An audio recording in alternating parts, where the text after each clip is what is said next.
this public hearing on the proposed school budget for the 2014-15 school year for the Rhinebeck Central School District. And I am turning over this hearing. It's Tuesday, April 8th, 2014. I'm turning over the hearing to our superintendent, Joe Phelan. Thank you, Deirdre. For those of you who are new to the process, well, a couple things. The state of New York, in its infinite wisdom, requires that boards of education hold a public hearing on their budget approximately a week before the budget vote. Budget vote is May 20th, so around May 13th is when we're required to have a public hearing on the budget. As it so happens, boards of education have to adopt their budgets by around the 22nd, 23rd of April. Kind of varies. Yeah, it's usually around that time. By some oversight, somebody missed the fact that if you hold a public hearing about a month after a board has adopted a budget, yet a week before the public votes on the budget, that there's somehow any positive outcome that comes from that, giving people an opportunity to weigh in on the budget. So this board for quite a few years has actually had two budget hearings, the required one on May 13th and this hearing, the non-required one, before the board adopts a budget. So if there is any input that would help the board in making that final decision, there's an opportunity to get that input into the mix. So that's why we're having this tonight, and the board is scheduled to adopt the budget this evening, although they can in fact defer that until as late as their next meeting on the 22nd of April and still be within the state's guidelines. The second thing that I wanted to note is that when the board approves or adopts a budget to go to the voters, they are adopting a sum of money.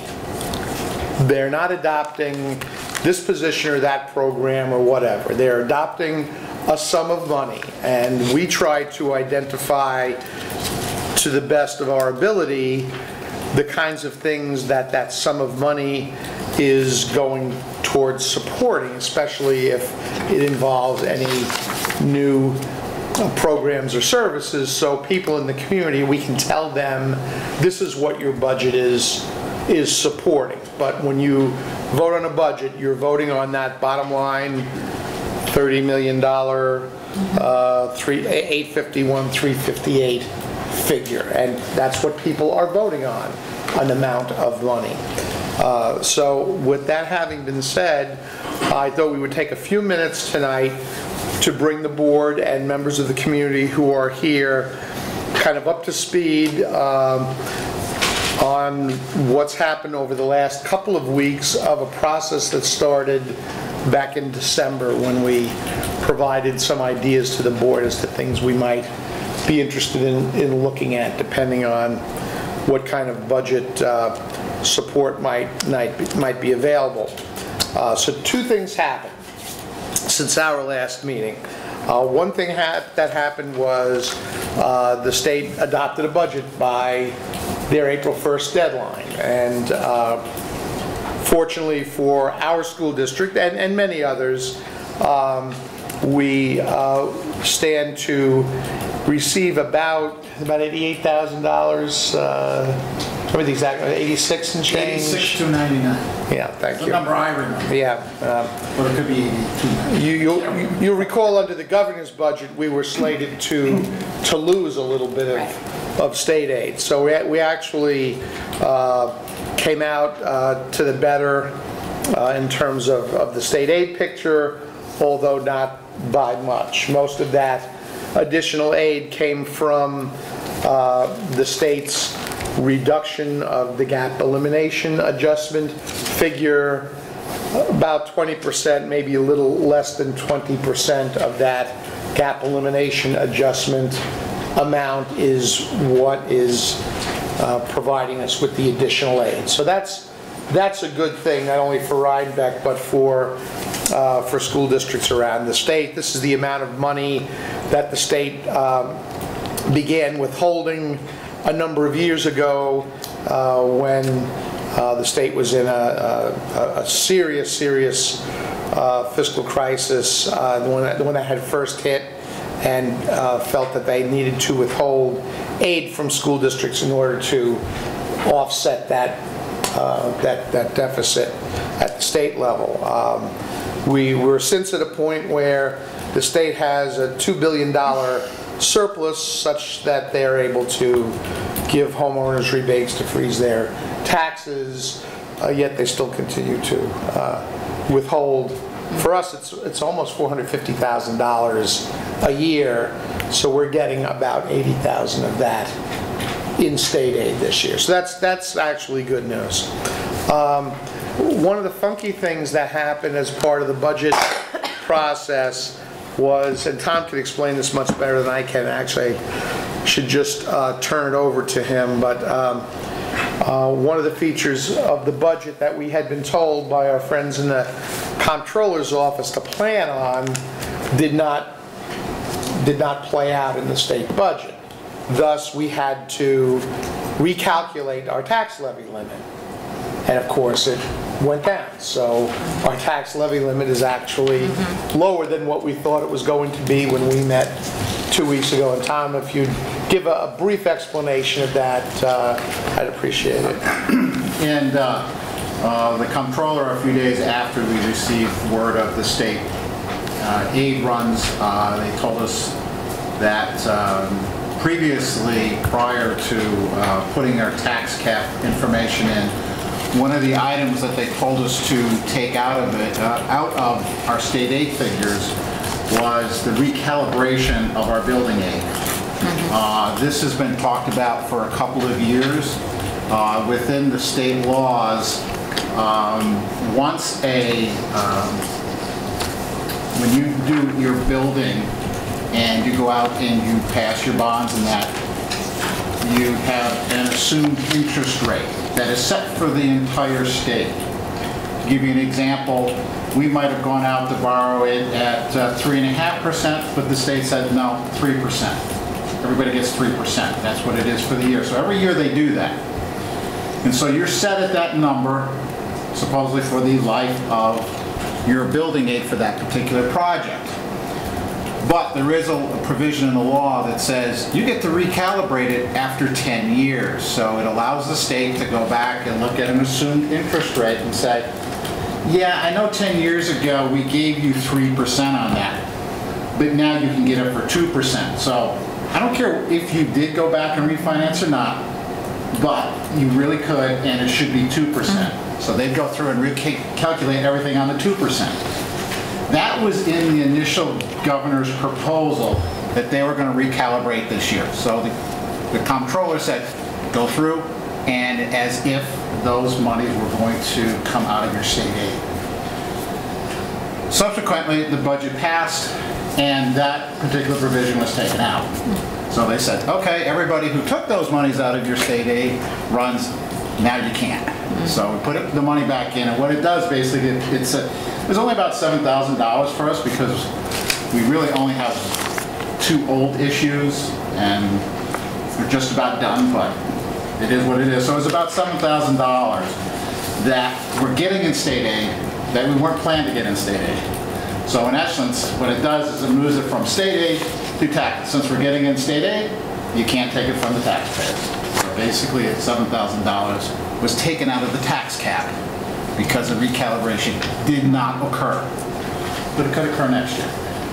But we're almost done with those issues, so it won't be a thing. Where you may have a real issue, I'm not even going to say it won't even really be an issue because we've refinanced it. So the interest rate we get, our assumed interest rate, will be better than whatever well, you never know, I can't say that for a fact, but whatever recalibrated interest rate is, will be a lot closer to it. Maybe under what it's supposed to be. So, but that's a year-to-year thing. And that's something that's brand new, that's always been in law, but it wasn't until a couple years ago that they said, yeah, I think we're going to do it to save money. But it just always gets taken out at the last second. So that's the reason for it. So we had to recalibrate it, and so our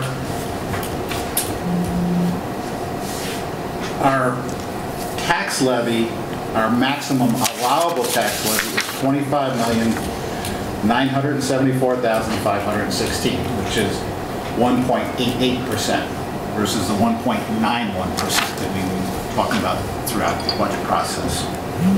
Okay, Tom. Any questions? Thanks. Yeah, anybody have a question for Tom about that? Just to let you know why that number has shifted relatively recently.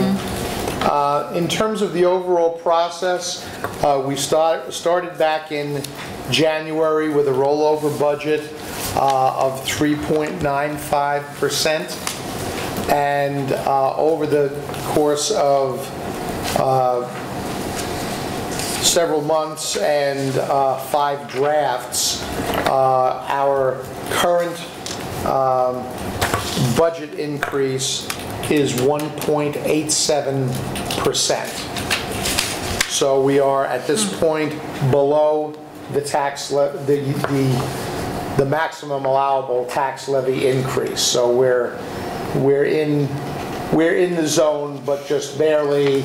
But as numbers have firmed up since January and through February and March, we've been able to reduce that overall spending increase by, like I said, we started at 3.95% and we're down to 1.87%. And unless the board makes additional changes this evening, that would be the number that I would, and that we are recommending that you adopt as a budget figure to go to the taxpayers for to the voters for their review and consideration on May 20th. As you can see from that budget history package of information that you got in your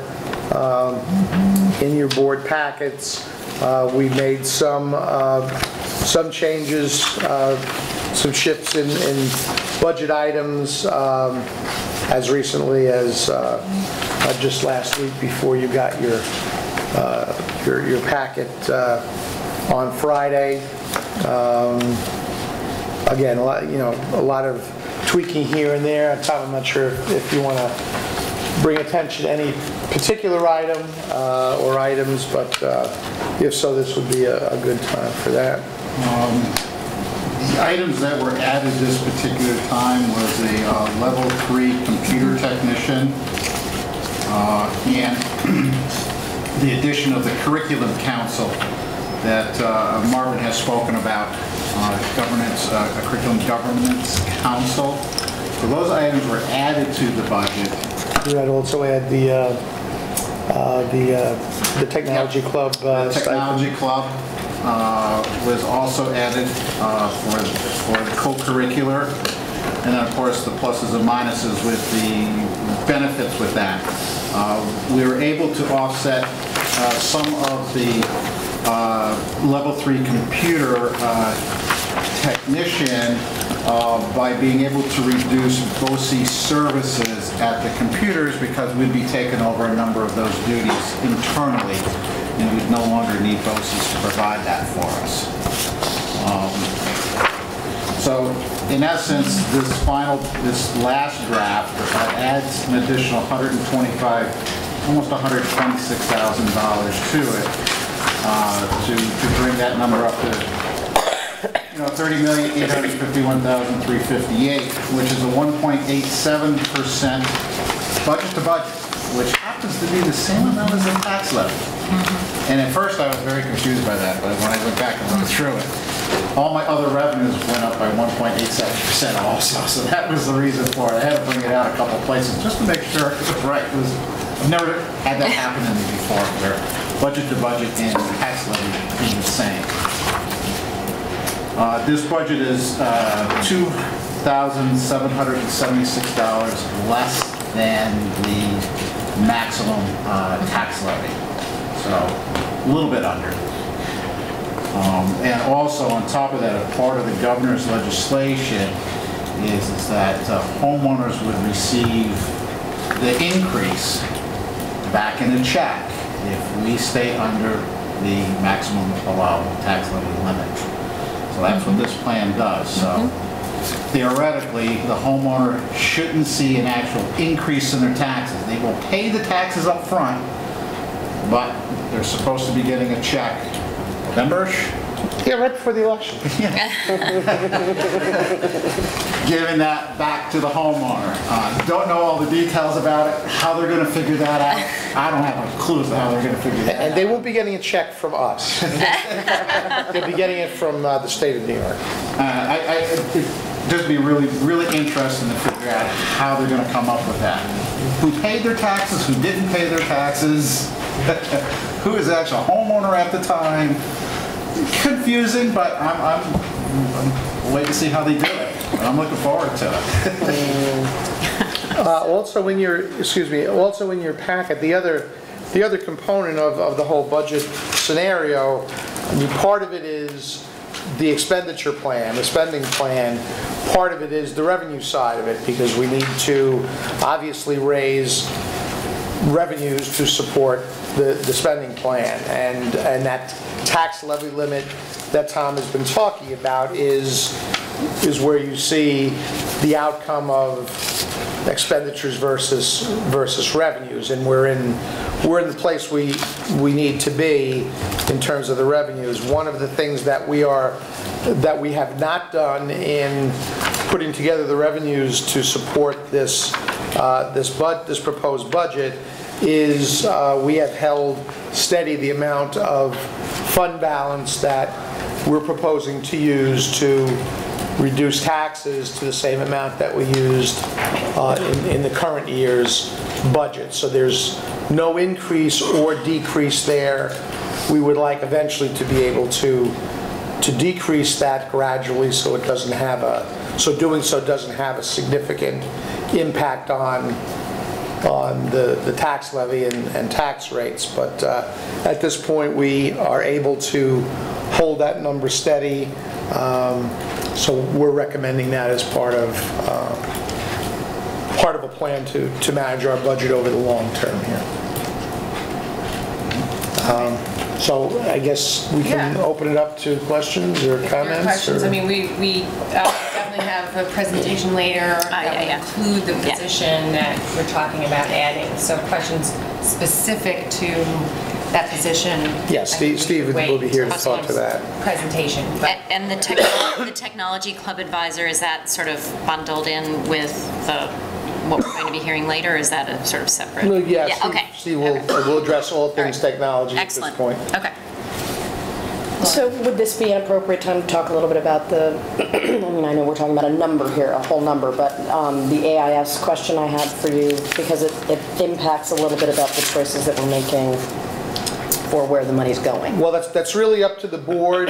My suggestion would be to allow members of the public who might have comments to do that. We have all evening essentially to have that discussion before we actually have to vote the number or not, as you wish. So that's just my suggestion. No, that's good. Thank you. Would any member of the public like to speak? A question, a comment? Now would be the time, although there are times built into our public comment section. All right.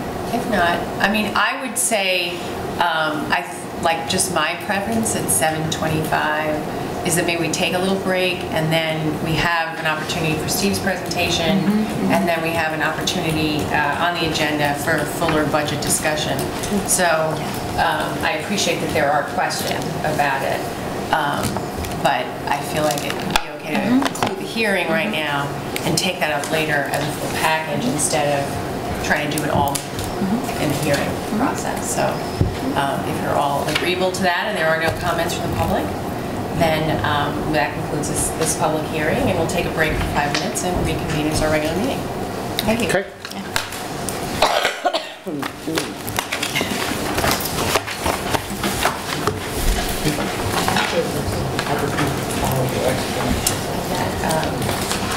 We have time to go out to the Very neat. Do we have time to Today's run not a out? good Okay. I don't know, there's like a nanosecond of pause, you know? So, you know, yeah.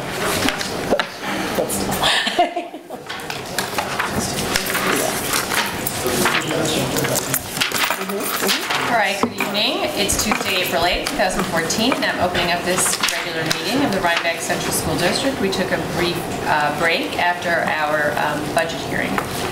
So may I have a motion to approve the minutes of the March 25th, 2014 regular meeting? So moved. By Mark. Second. Second by Lisa. Any amendments? All those in favor? It's unanimous. That motion passes. We have an opportunity for public comment. Do we have any members of the public who would like to make any comments? All right, seeing none, then we'll move on to reports and discussion, and we're going to start with an update from our Director of Technology, Steve Jensen, who's going to give us an update on your technology plan. So I'm going to relocate over there. Joe's going to relocate, so you can use this. And I'll just turn it over to you, Steve. Thank you. Steve, before you start, let me just let everybody know or remind folks that as a result of a very comprehensive technology audit that the board directed be conducted last year, and we got lots of great feedback as a result. The board wanted that data to be able to know what actions we would need to take over the course of the next number of years to bring our district up to speed in terms of technology. And one of the recommendations from the audit was to hire a full-time individual to be responsible for directing and leading the district's technology initiatives as well as communication. After a lengthy search process, we hired Steve Jensen. He started for us on December 1st. It's hard to believe he's just been with us for 4 months. He's got an awful lot done in 4 months, but a lot more down the road. So I asked Steve to join us this evening. He spoke some at our board workshop a few weeks back on Saturday, March, I think it was the 9th, if I'm not mistaken. But anyway, about a month ago. But I thought since we're on the cusp of adopting a budget, because there are some technology-based expenditures that we're proposing to support with the 2014-15 budget, I thought it would be a good idea if Steve came and gave you an overview of the planning process that he's been engaged in thus far, some of the things that are on the near horizon for us, and also touch on some of the things that we anticipate engaging in several years down the road, just to keep you up to speed as to where we're at in the short term and where we may be looking to go in the long term. I would probably jump into one of Steve's slides before I turn it over to him and say that we've really just scratched the surface in terms of the planning process, but there are a number of things happening that Steve felt we needed to address sooner rather than later, but the planning process is ongoing, so you'll be hearing more from him over the course of the next year and thereafter. So Steve, I'll turn it over to you. Thanks. All right. Thank you very much for the opportunity to speak tonight. I think what I want to do is start out by reminding you of, and I can get this thing to work, there we go, of the SELT report and what some of the things that were said in the SELT report. And there were basically, if you look at the first three, this comes from the executive summary. Basically, the first three recommendations had to do with curriculum. And I'm going to keep emphasizing that throughout this entire presentation, that of what technology is and what it isn't, and what I believe what I believe that we should be focusing on. And that's why I was very glad when I read the self-report even for the first time that the focus was on curriculum and how you were going to improve the classroom. You know, it's one thing to have all the bells and whistles and all the toys, but it's another thing to really improve instruction. And so if you look at that, you know, the first bullet is first of all, we've got to know what it is that we want to teach our students and what they need, what skills do they need to be successful. Increasing the effectivity of technology integration with teaching, learning, and assessment. Now that's very important when you get to how we deliver that. It changes the dynamics of a classroom when you have technology, particularly at the level that we're looking at, eventually going to a one-to-one in the district. It really does change the dynamics of a school district. And then the third one is defining the new strategies for meeting those needs through web-based tools and programs. More and more of the applications that students are using are web-based, cloud-based. You've heard those terms before. And so we need to prepare our students to do that. The last, this bullet here, ensuring the equity of staff. We have to really be true to teaching our teachers how to use this technology. And so that's very important. The professional development is a piece that again, I'll be speaking to quite a bit in a moment. Cell report also talked about reviewing the technology department and its organizational structure and the logistics of that, and then to provide accurate, appropriate, and timely information of data. And I'll speak to that momentarily. So really, what I look at is my job and my focus has been on curricular impact, infrastructure and devices, and if I can see the word, professional development and data. So if you look at those three bullets, that's really the overarching umbrella of what I'm looking at as far as technology is concerned. How does it affect the classroom? Obviously, school districts have been focused on Common Core and all the things that apply to that, and the changing of instruction and those kinds of things. Technology is really there to support. Technology is there not to be taught. We don't teach blackboards. We don't teach pencils. We don't teach those things. We teach. We teach history. We teach math. We teach those things. And we may use technology as a tool to do that. It's a means to an end. And so what we have to look at is how we have to look at every module, every lesson plan, every unit of study that we have and say, how can we use technology to do this? And not that that is the answer. Sometimes the answer is technology is not appropriate. And so we have to know that difference, and we have to be discerning to know when it's appropriate and when it's not, and when students can maximize their innate ability to discover. And I don't know if that makes sense, but we are teaching our students not to learn what we're teaching them, but to be lifelong learners. And we have to give them the tools to think that way. And I've been going to some of the faculty meetings. I'll speak to this again in a different slide, but I was talking about the difference between a digital native and a digital immigrant. I am a digital immigrant. I did not grow up with technology. My children are digital natives. It just comes to them.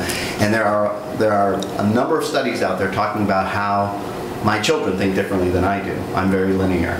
I think of things A to B to C to D, and they're, oh no, we do A to Z and Q to R, and they think very divergent. And we have to recognize that that is actually a skill that we possess. The other thing is to be able to assess and evaluate. One of the most impressive things I saw recently, I was up at Saratoga Springs, and we were looking at the STEM program up there at the elementary level. Teacher, we were going around from classroom to classroom, and usually it's, you get the standard dog and pony show, so to speak, and you walk in and they show you what you're doing and things. This one teacher was very unique. She said, no, my students are staying in my class, and I'm going to send Janie out. Now I'm talking about a second grade student, and there are 20 adults out there, and saying, let her present out in the hallway, and there's this display with all the projects. She comes out, she handles herself fantastic. She talks, she articulates, this is what we did, this is our project, we built this box, we did this, and I won't get into the details of what it was, but at the end she did something that was very interesting. At the end she said, but, as I think about it, we really need to redesign the top. And I'm thinking, I was maybe 25 before I ever started to even think like that, because, usually second graders are like, I got it done, now move on to the next thing. She's a critical thinker. She thinks very differently than I thought. or that I sometimes do. Sometimes they catch me. Sometimes my children catch me as well.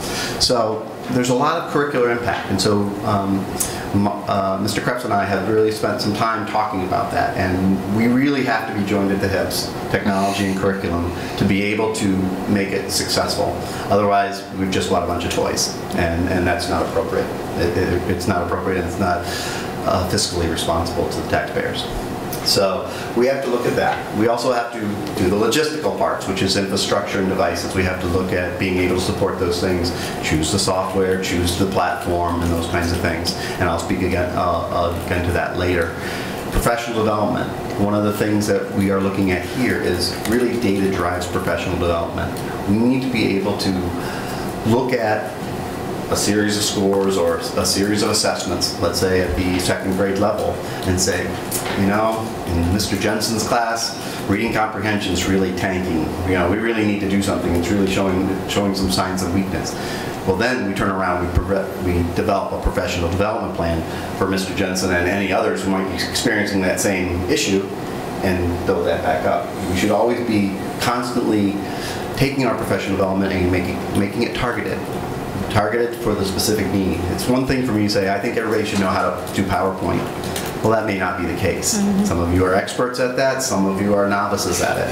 It's not that way. I should maybe, if I have anything, I should have PowerPoint level 1, level 2, level 3, and then come in. If everybody needs to know that, but some people may not need to know that. Some people may have other weaknesses and strengths, and so this idea of professional development just being broad brushed needs to be reconsidered strongly, and so it needs to be targeted, stratified, and really done with efficacy.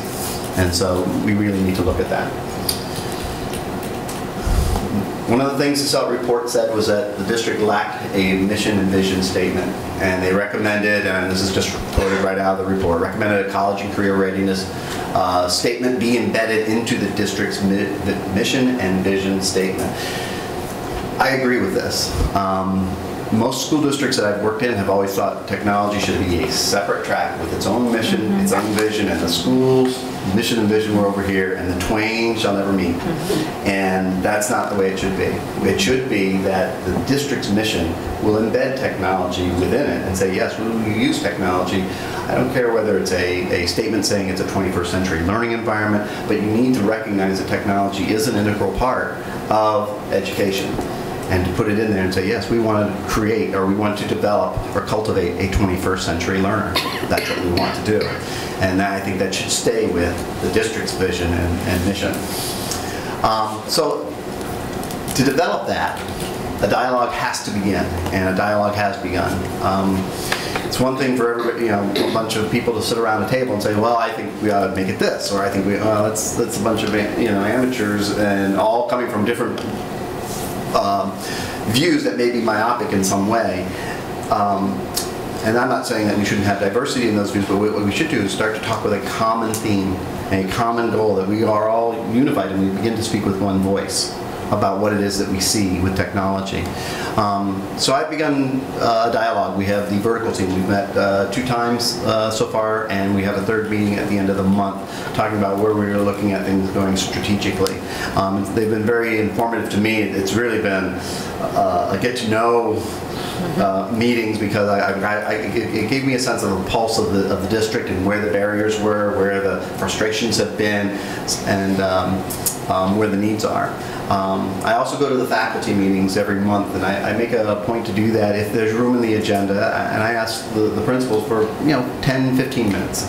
And for instance, this last month's meeting, it was about digital natives and digital immigrants, and of course I flashed up, and much to my own embarrassment, I flashed up a picture of me in 1972 with the afro that was out to here and all those kinds of things, because I wanted them to see that all the jobs, and it was a picture of myself and 4 of my brothers, and we all had the same hairdo.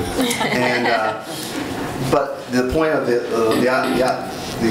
point of the lesson was basically that all the jobs that we had have changed drastically. That the job I hold didn't even exist in most school districts, in all school districts that I know of back in 1972. So. That is the future that our students are looking at too. Many of the jobs that our kindergartners will have aren't even in existence today. And we have to think about that. We have to think about, okay, then what's the best way to prepare little Jamie or little Johnny to succeed? And they, we can take them so far, but we've got to let them go at some point, and they've got to be independent thinkers. And that's the best thing we can do for them. So we've done that, we've gone to the faculty meetings, and I do that monthly, and I'll talk about different topics at that time. The grade level meetings, I've started at the elementary level and really wanted to hear from each and every teacher what it is that they see with technology, what kind of technology are they looking for in their classroom, what are their fears, what are their apprehensions, what are the barriers, what are their frustrations. And it's very interesting to see what they've said. It was very common across the board, and I'll talk to that. The other thing that I've done is started to meet with some students, and this is the genesis of the Gen Yes project, and I'm going to talk to you about that shortly. But students need to have a voice in their education, and we need, and quite frankly, they have a lot to teach us. And I know that. As a digital immigrant, I know this. And so, there has to be a certain sense of, I had to do it as a teacher, and I do it even as an administrator. There are things that they have learned quicker that I have not had the time to do because of my jobs or my duties or my responsibilities that they have learned and that they can share. And they can become a contributing member of the decision-making process. So that has been enlightening to me. What is a 21st century education? It is not technology. It is not the computer. It's how you use it and to what end. And again, I'll just point to it, but then right there's the digital native, and that's where they are at. One of the points that I made at the elementary meeting the other day was that the parents of the children they're teaching are now becoming digital natives. They are at the age where they are native, and they expect not just, oh, that'd be nice if my teacher, my daughter's teacher would be technologically savvy. No, they're demanding it. They want it, and I wanted them to hear that message that you can't slide by. You've got parents out there now saying, "Hey, I pay taxes. I bring my child here. I entrust my child to you, and I expect a certain level, of education for my child." And they know what that level is, and they know what they want their child to learn. And many times they come because they have the technology at home, many of them, and they know what the skill sets are that they need, critical thinking skills and those kinds of things. One of the discussions that I had with the teachers in the first meeting I met with them, I talked to them about the SAMR model, and I hang my hat on this one, quite frankly, as a opening discussion about technology. And again, this is all these slides I'm talking about are about vision and mission. What do we see technology as being? And if somebody at the table sees it as being, bells and whistles and computers and those kinds of things, and I'm seeing it as something totally different, we need to come to terms with that. We need to come together. Not that one is necessarily exclusive of the other. They are integrated. But we need to be able to have that open discussion.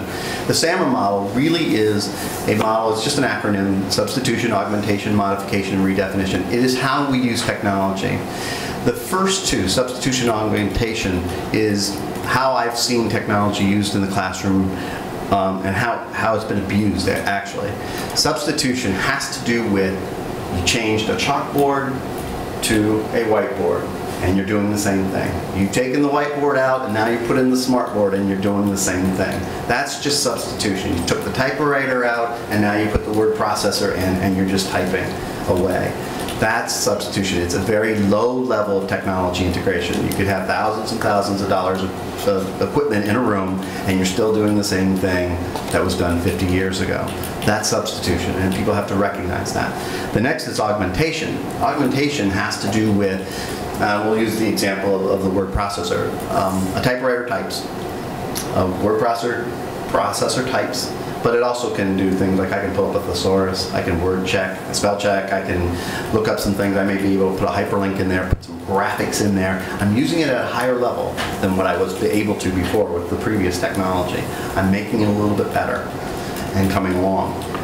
And again, as you can tell, this is going to climb as we go along. But modification is where we might actually pull some students together and say, hey, let's work on a common report. Let's work on a common goal here. Let's research around this table and let's talk about fish or ducks or whatever it happens to be.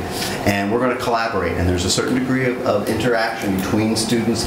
And actually modification is a level in which the superintendent and I had the other day. I sent him this PowerPoint and he writes back, "Dear Steve, check slide 24. You got a misspelling. Please resend." You know, so he caught me, and so we're corresponding back and forth. And I went, "Oh yeah," I wrote back, "How embarrassing," And of course now I'm embarrassed myself by telling you that, but but it really is about collaboration. We never spoke. We never even said a word to each other. He was in this building, I was in the other building, and yet we're working on a common document. And he caught a mistake, and so. That's modification, and that's where students are actually interacting and doing that. Google Drive, for instance, is an example that some of the students have talked to me about recently. It's a document online where everybody comes in and modifies the document, changes the document, and it says, Steve changed it here, and Joe changed it here, and it marks those things and lets people know what the modifications were. So now you have a collective piece here that's been done not just by one person, but by a group of people, and it teaches the students skills of how to work together and how to think about. And again, I go back to that second grader who said, we got to rethink this top. I got to redo this, and we got to get to that. Redefinition is taking it outside of your local school, your local classroom, and you may have a correspondence with a scientist who's in Alaska, and you might be working on a project and you're collaborating globally with people and you're bringing that together. Researchers from MIT talking to Caltech, people from RPI talking to RIT, those kinds of things. That's redefinition. And so the SAMR model basically sits there and we have to look at what we're doing with our children and say, where am I at in this scale? Am I at, and sometimes I might be at the substitution scale, but recognize that you're there. And say, okay, I may need to move that up, or maybe it's appropriate to be there. It's not wrong to be at the substitution level, but it may be wrong. This, I guess, is what I'm saying. It could be that it could be improved, and you may be able to move up to a modification or a redefinition and have them really begin to collaborate in a much higher level format. The 4 C's of the 21st century classroom. A lot of schools have begun to adopt these 4 C's. And a lot of articles saying, I've replaced the 3 R's with the 4 C's. You can see a lot of those kind of articles. But these are the things that the 21st century classroom dynamics should look like. It should have these 4 things: creativity, critical thinking, communication, and collaboration. It's actually a skill to learn how to collaborate as a young child. To sit down and do that. You've got strong personalities, you've got the quiet, submissive students, and you've got the overbearing students, and those things happen. And students who are going to be quiet need to find a voice, and students who tend to be the type A need to step back a little bit and listen. And those are skills. Those are important skills to have. And not that one is wrong. It's just that you have to learn to collaborate and communicate and do it in a professional manner. And many of these things lend themselves to being a digital citizen. And you'll hear that term, digital citizen, all the time. What is a responsible digital citizen? And some of you maybe who are on Facebook, people who don't know what that is about. They blast out and they pontificate about this or that and the other thing, and they embarrass themselves. And I used to laugh at, and we used to call it the mail bombs, the email bombs. I'm going to CC everybody and their cousin, and I'm going to tell them what I think about this. And really what it does is it shows that they haven't really thought that through. Because a lot of times they come back and tails between their legs, and there's, I'm sorry, I shouldn't have said that. Those kinds of things. School is the place to make those mistakes. School is the place where it's the right place to be wrong, is what I'm saying. And that's why when we teach our students to do this thing, say, hey, wait a minute, you crossed the line here. I'd much rather have a student cross a line in 3rd or 4th grade than when they are a parent holding down a job supporting 4 kids and they've done something across the line and they lose their job. That's kind of what our responsibility is as a teacher, as our students, to know what those things are and how to be a good digital citizen. Integration into the curriculum. This again, you're going to hear some of this as I alluded to earlier. Units of studies need to be reviewed and modified to integrate technology. Professional development needs to be structured, stratified, and directly related to the curriculum. None of this, what Steve Jensen thinks is what we're going to do today, for Superintendent's Day. That shouldn't happen. It should be, what does the data tell us? And we're going to follow that. And we need to see where our weaknesses are and begin to address those weaknesses and to shore up those areas where we might have some faults. One of the things that the self audit had was a technology profile for the staff, and I'd like to conduct that. I don't think I'll have the time to do that in the spring, but I think I'll have time to do that in the fall immediately when we come back from the summer. And that should give us a good profile where we're at, and that should give us the skeletal framework by which we can begin some professional development. Because there are some staff here that have some severe deficits, and then you have some staff here that have some tremendous strengths. And I've seen that across the board. And what I do appreciate is that they're honest about it. A teacher will say to me, I don't have it. And okay, that's fine. Then we'll get you there. We'll figure out a way to do that. We'll come up with a plan, and we'll do it.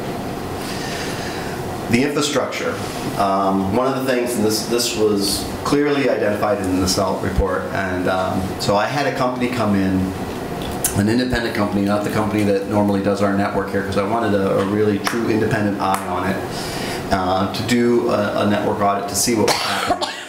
They came out with some pretty sobering things. Our network infrastructure and wiring are outdated. It is. We're talking about switches that are now approaching 15 years old from year 1 of E-rate. Network extensions are problematic. For instance, we have a drop in a classroom, and then we have a switch or a hub sitting in that classroom, and it spiders out to five computers. That's the topology of the elementary school. And they were always complaining with it. We don't have any speed. It takes us 20 minutes to, half the period to just log on, and you go to Google and you're forever waiting, and you're trying. So I began to look at it. We have a tremendous pipe to the internet. It is a pipe that is fast and it's great. The problem is that we've got all these bottlenecks. The wiring, the switches, and the hubs are, and the way I described it to the staff is you've got this 5-lane highway, and now you crunch it down to a 1-lane bridge, and you're trying to get everybody across that bridge at one time, and you can't do it. It just physically can't be done. And so when you have network infrastructure like that, to change that out is very tough. It really almost requires a capital project to replace that infrastructure because of the expense, and you've got to really get into the core of the building to be able to rewire all that. Network extensions of the hubs I was talking about. They also talked about staffing concerns. They looked at the staffing and saw that we're currently understaffed with that, and we'll speak to that in a moment. Operating systems pose security issues. As you know, today is the day that Windows XP is no longer supported by Microsoft. So they've shut the door on that, so anybody who wants to come in and start to hack away at those computers can do so. Make them drones to do a cyber attack on a site or do something like that. They can do those kinds of things. There are a lot of XP machines out there. So I was reading some of the news reports even over the weekend, and a lot of ATMs and management systems. There are a lot of. I really thought the finance industry was up to speed on it, but they seem. The reports are saying no, they're not, and they're going to have to get on that very quickly.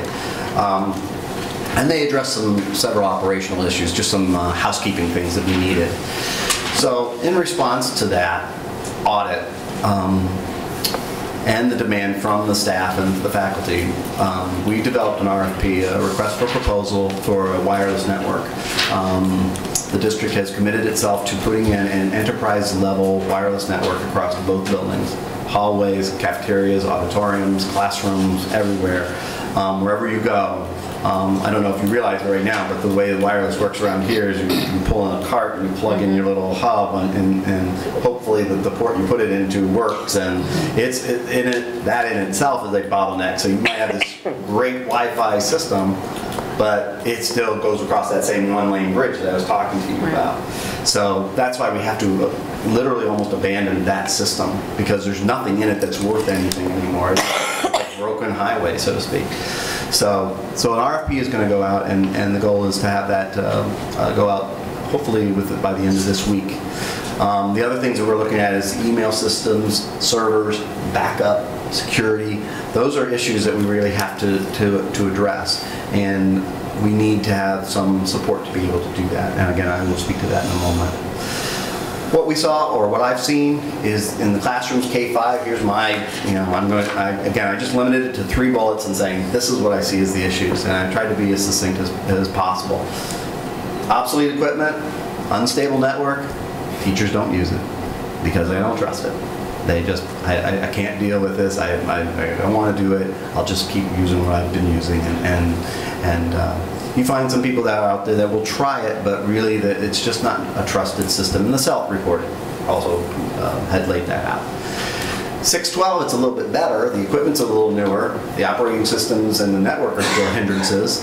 The network is still a bit unstable, but there's a higher degree of trust. The faculty tend to use it more here than they do over at the elementary school. However, the student frustration is higher here because the students demand more. They want instantaneous response.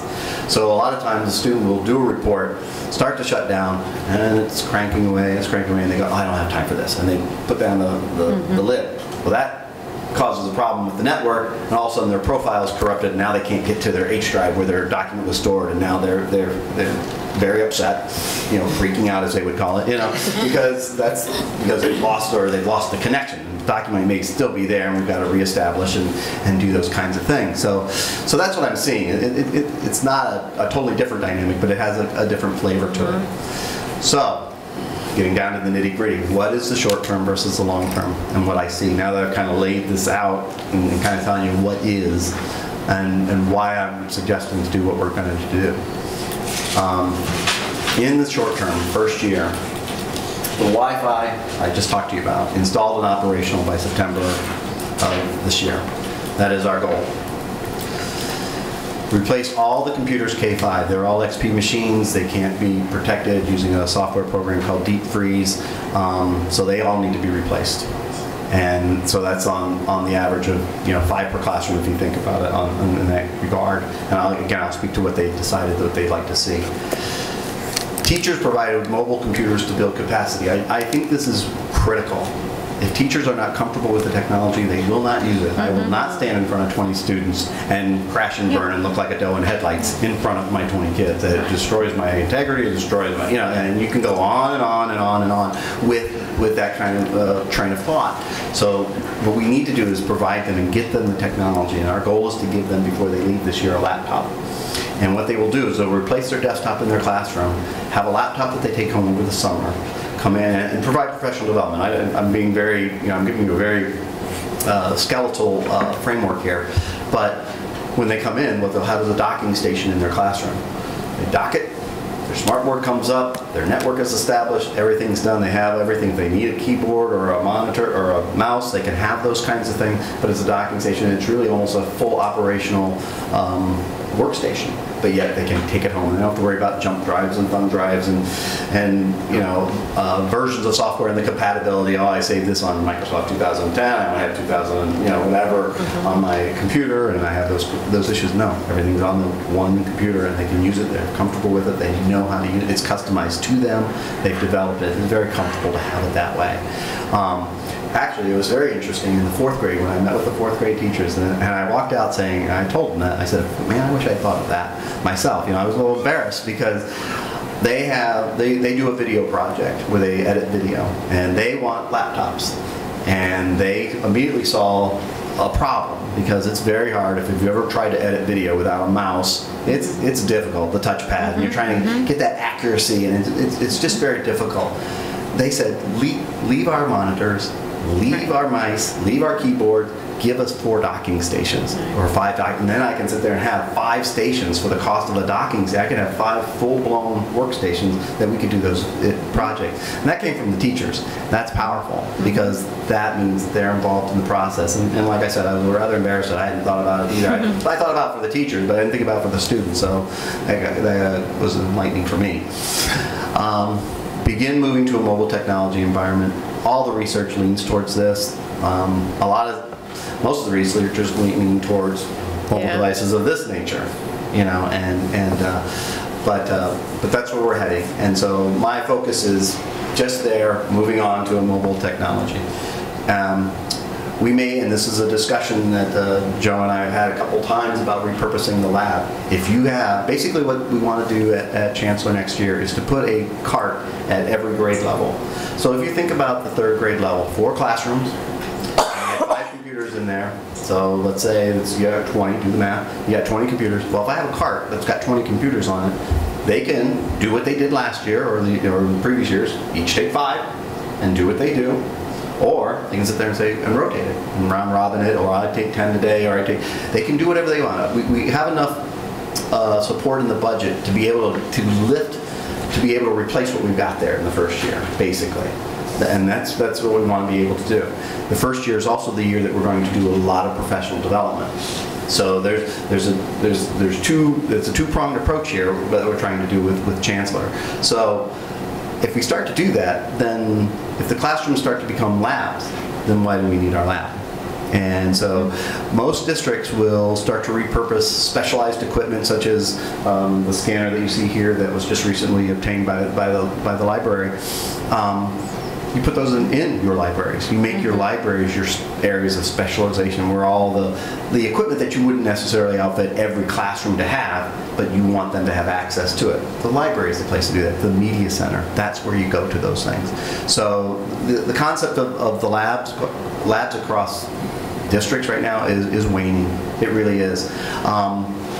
Just as a short history lesson, the reason why so many labs were built over the years is because of capital projects.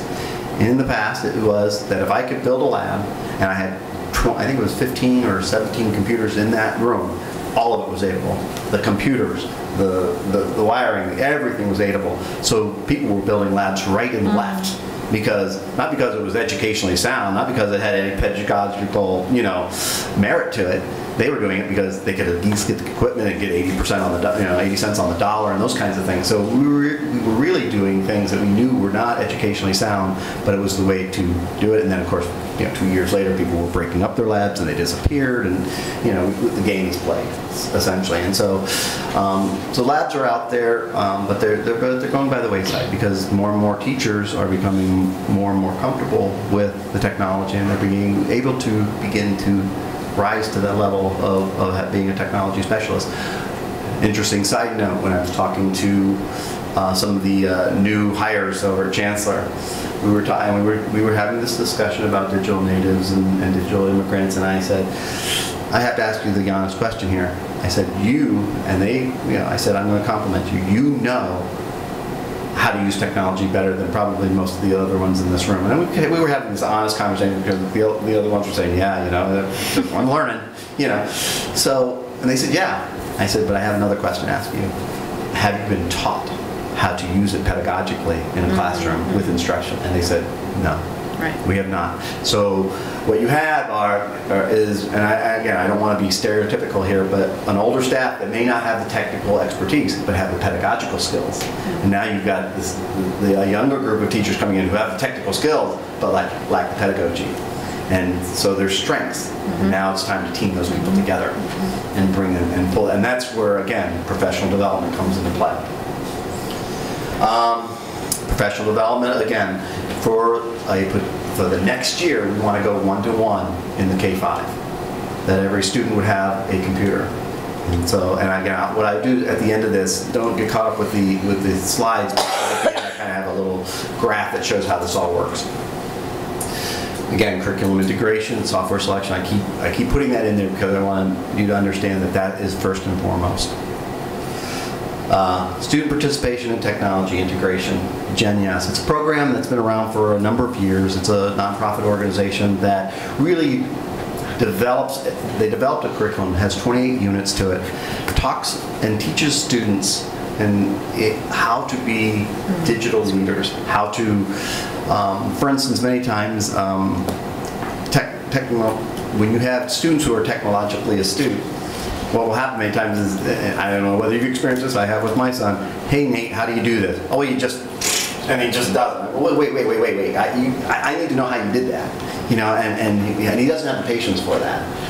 Well, when you're a GenYes student, we teach the students, you gotta be patient, you gotta walk people through, document what you're doing, you know, in a sense, have that bedside manner, so to speak, because if you're working with adults and you're helping adults, they work on a system called the TAP, which is a teacher-assisted project. So I'm a teacher, I have a project, my smart board is broken, whatever it happens to be. So I tap a student, I tap the system, I tap a Gen Yes, you know, I trigger that. The student comes out and helps me with that. Now it might be that it's an error, is a user error, might be my problem. And I do have an embarrassing story to tell you. Kindergarten class, chancellor, for 2 months, could not get the sound to work on the board. Could not get it to work at all. And I walked in there and she said, "Did you think about anything?" I said, "I researched it. I don't know. I got to figure, you know." I go in there and I look at it one more time. Little 6-year-old boy comes up, tugs on my leg, and says, "What about the switch underneath there?"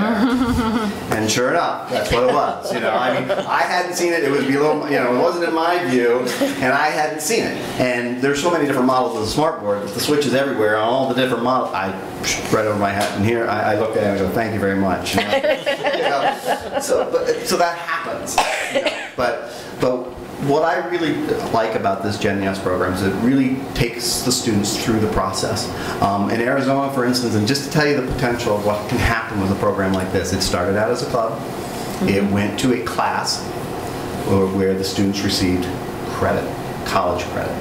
So, and now it went to, I think now they have 6 classes running of it or something, because there's so many, it's a large school district, but they've been running it for a number of years, and they developed it in such a way that the students benefit. And community service, they talk about digital citizenship, they talk about helping teachers technologically, but also professional development. One of the things that I was looking for is that we get a new device, whatever it happens to be. Well, now we got to come up with a whole plan to teach this to staff. We get a new type of projector, let's say, for instance. So, then why not do a YouTube video of that projector? Here's how you use it. We had six new staff or so over at Chancellor this year. You know, in dribs and drabs, it's like, well, I need to know how to do this. I need to know how to do that. And it's like, this is not the way to do this. It should be, you came in, here's how you do everything. If you want to know how to do it, it's right here. If you have any questions, come see me. And because they're, again, digital natives, they will pick that up much quicker. They will do it, and it's much more effective for everybody involved. So, anyways, I'm really excited to see that Gen Yes program start out. As a matter of fact, before I get to it, I just wanted to. Sorry, got glasses. So, some of the topics: cyber safety and digital citizenship. Online research and information literacy. It's one thing to know how to Google something, but if you really want to do real research, that's a skill. It really is. Digital media, web publishing, computer programming and game design, simulation modeling and data, communication skills, media literacy, media influence, which is very interesting. I think the media influence, how you can shape the message and how you can be shaped by a message. You know, and we need to make our students very discerning in that regard. It's a very dangerous world out there. Career exploration, hardware, software, researching solutions, and then these are the ones towards the end. Leadership in the 21st century, being a leader, teaching as a leader, community leaders, community service projects. So those are the kinds of things that they're talking about, and how to do that in a digital world. So I'm very excited about that piece.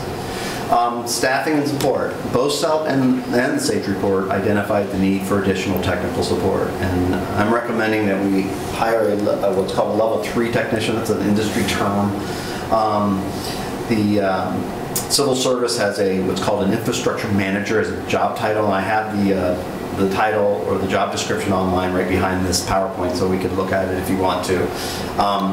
Why am I recommending this? Well, both SELT and SAGE recommended it, so it's not just me wanting some additional help, but really they see that we are really thin at the support level.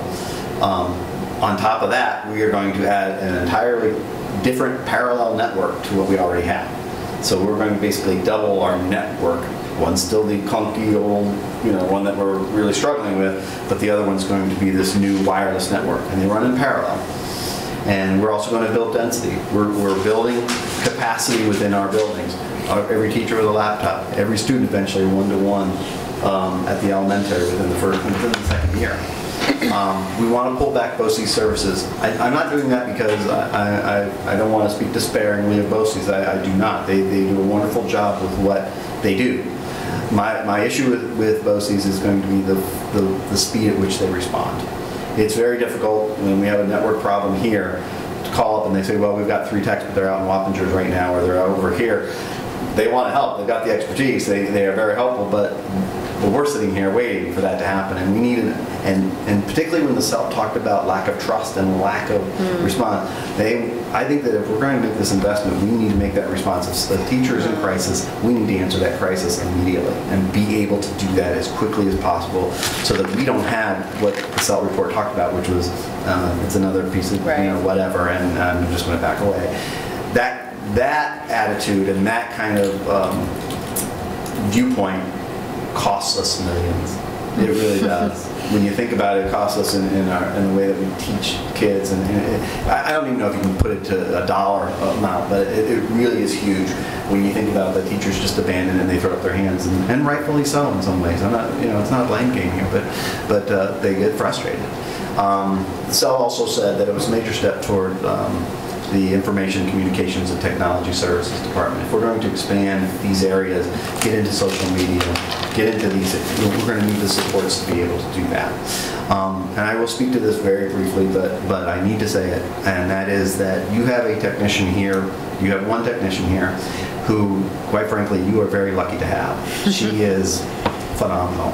And there aren't many people who have the skill set that she has, because technical people can sometimes lack a bedside manner, and she has both. She has both the technical skills and the bedside manners. I have seen her de-escalate people. I have seen her calm down. It's not fatal. It's okay. You being one of them, And so, she has those, and that's very important in an educational environment to have that.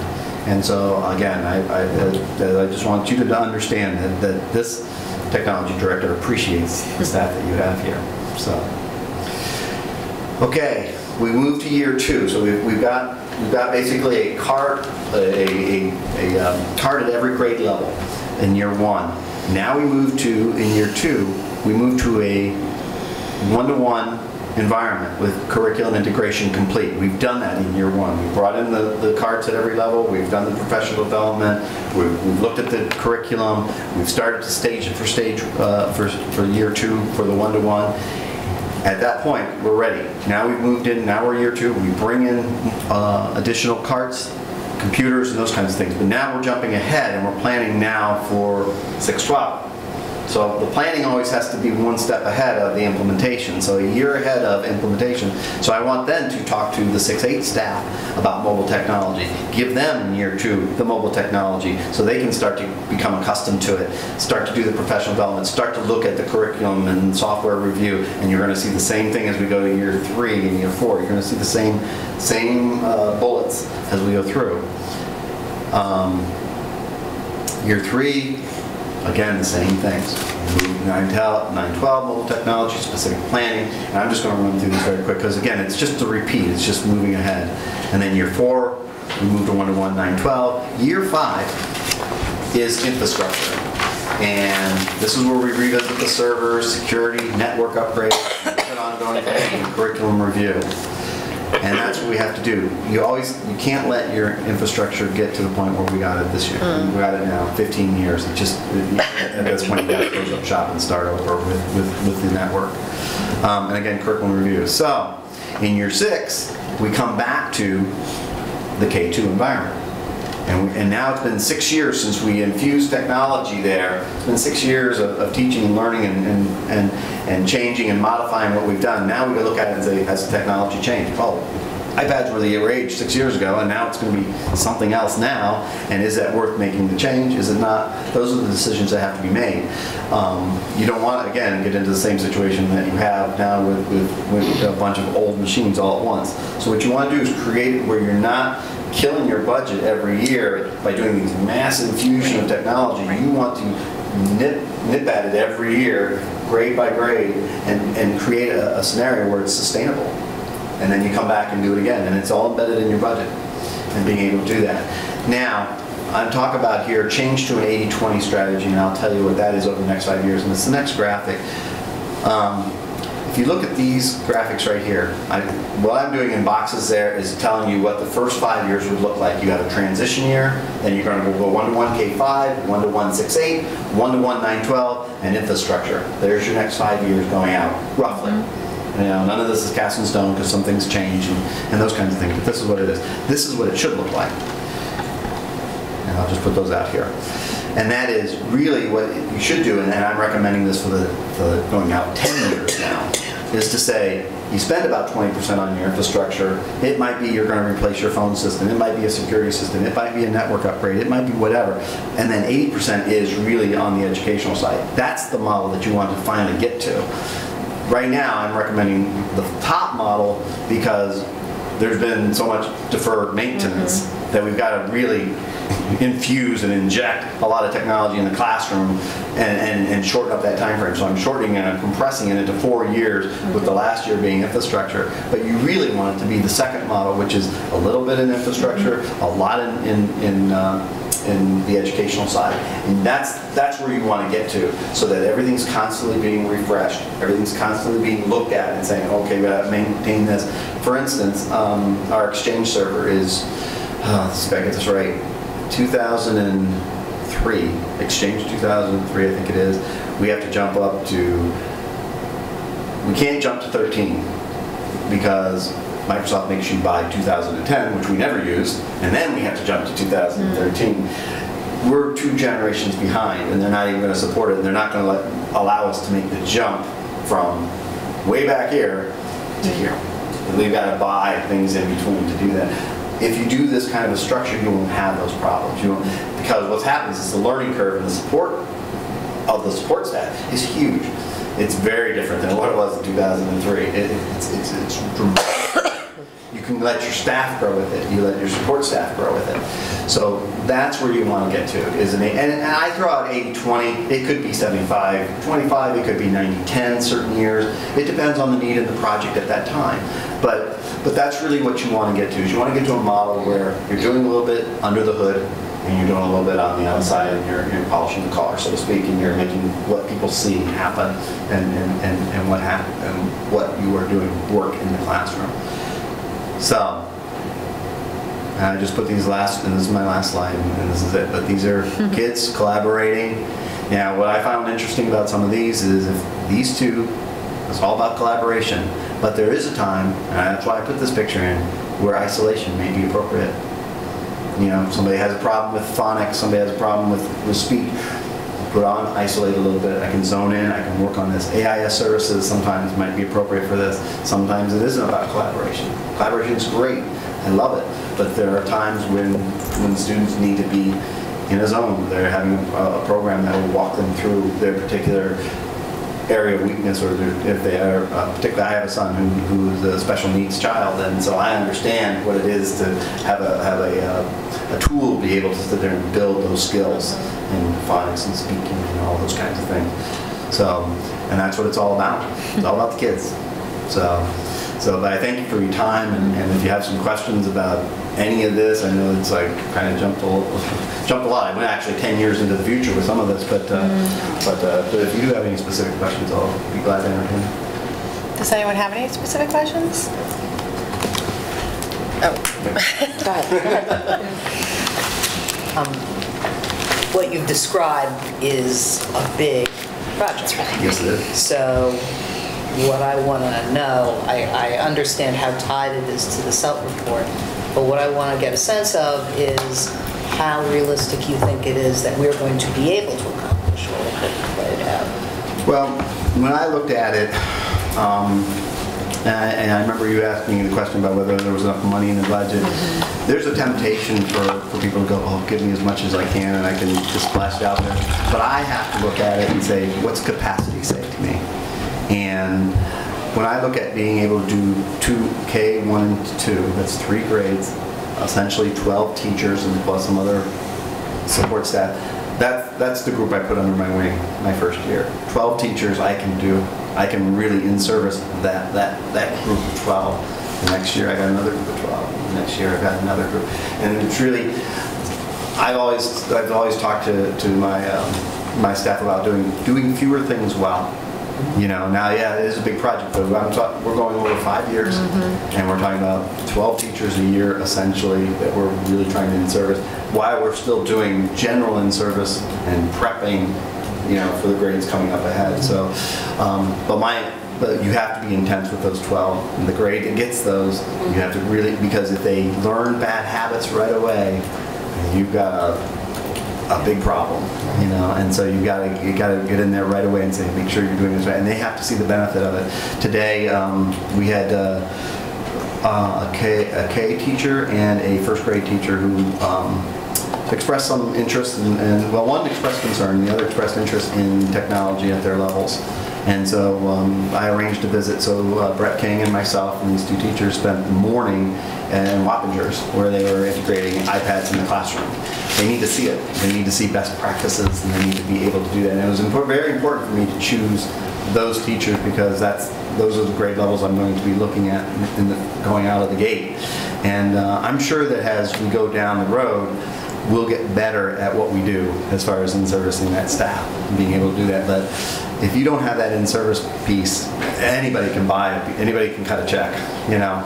And so it's really about making sure that you have built the capacity with your staff to be able to do that. Well, and that's the part that I'm really the most interested in for purposes of this discussion, because, you know, I speaking only for myself, I have only really a glancing understanding of the substance, and I'm sure that I'm not the only person in the school district who is in that position. And what you said during the presentation about people lacking trust and being fearful of new things, you may not have said that directly. No, I would agree with that. You know, I'm wondering if maybe this might be even a little overly ambitious. You know, if it will take, you'll be able to integrate all of what you're hoping for in the 3 grades in 1 year. Right. My part of that difficulty, or part of the hurdle that you have to look at in that regard, is the current attitude. And like you say, there's a lack of trust. However, one of the things, and it is to the compliment of the staff here, is that they're hungry. They, you know, I went into the classes, and I would say in the entire elementary school, I think one individual was resistant to the idea of technology. One. And I thought, well, that's not bad. I mean, I've been in years where it's 50%, and, you know, and it's like, wow, this is going to be a big lift to try to change that. But in talking with them, they're like, yeah, we want to do this. We know what it can do, because they see it with their kids. They see it in their own lives. They know, they're becoming much more aware of the potential of it, and they want to become part of that, you know. And so that attitude has changed quite a bit. I think one of the things that I struggle with is there's always a fine line between how much support you give somebody. If I, for instance, held your hand every step of the way, I'm not helping you. You know, I have to be able to say, here it is, I'm helping you, but at some point I've got to push you out of the nest, so to speak, you know, if you want to say it that way, because you have to be able to do it and learn and be, because if you're dependent on in-service the rest of your career, that's not effective. And you know that. You see the teachers that are really the ones that really get it are the ones that are self-motivated. We got to instill that, because we don't have enough money. There isn't enough support in any school district to carry somebody for 30 years. You just don't have it. So you have to look at the approach of it and say, and fortunately in Rhinebeck, we have people here that are saying, yeah, let's do this, let's go. And it's really encouraging to hear people say, I'm really glad that things are moving. You know, we've been talking about it, And yeah, there's a little bit of that honeymoon period and all those kinds of things, and I recognize that. But I think that there's also a point where you can really make some real headway during that time and say, hey, I'm going to support you on this, and I'm going to walk you through it. And if you have a question, that's why we need the support there to say, hey, we got to do this. Okay. Yeah. Thank you. Laura, you have a question? Well, I want to thank you for actually bringing this all into focus. The SELT audit was great, but it was, a lot of It this was is a what lot you to should do. digest. Yes, it was. So this is really incredible. I love a plan. But with the plan, as Lisa alluded to, comes a lot of dollar signs. And I want to make sure that you feel comfortable that your year one is covered by this document, considering the wireless RFP and the infrastructure needs and all of that. Yeah, it is. One of the things that Tom and I have talked about is what kind of a program do we implement with doing this?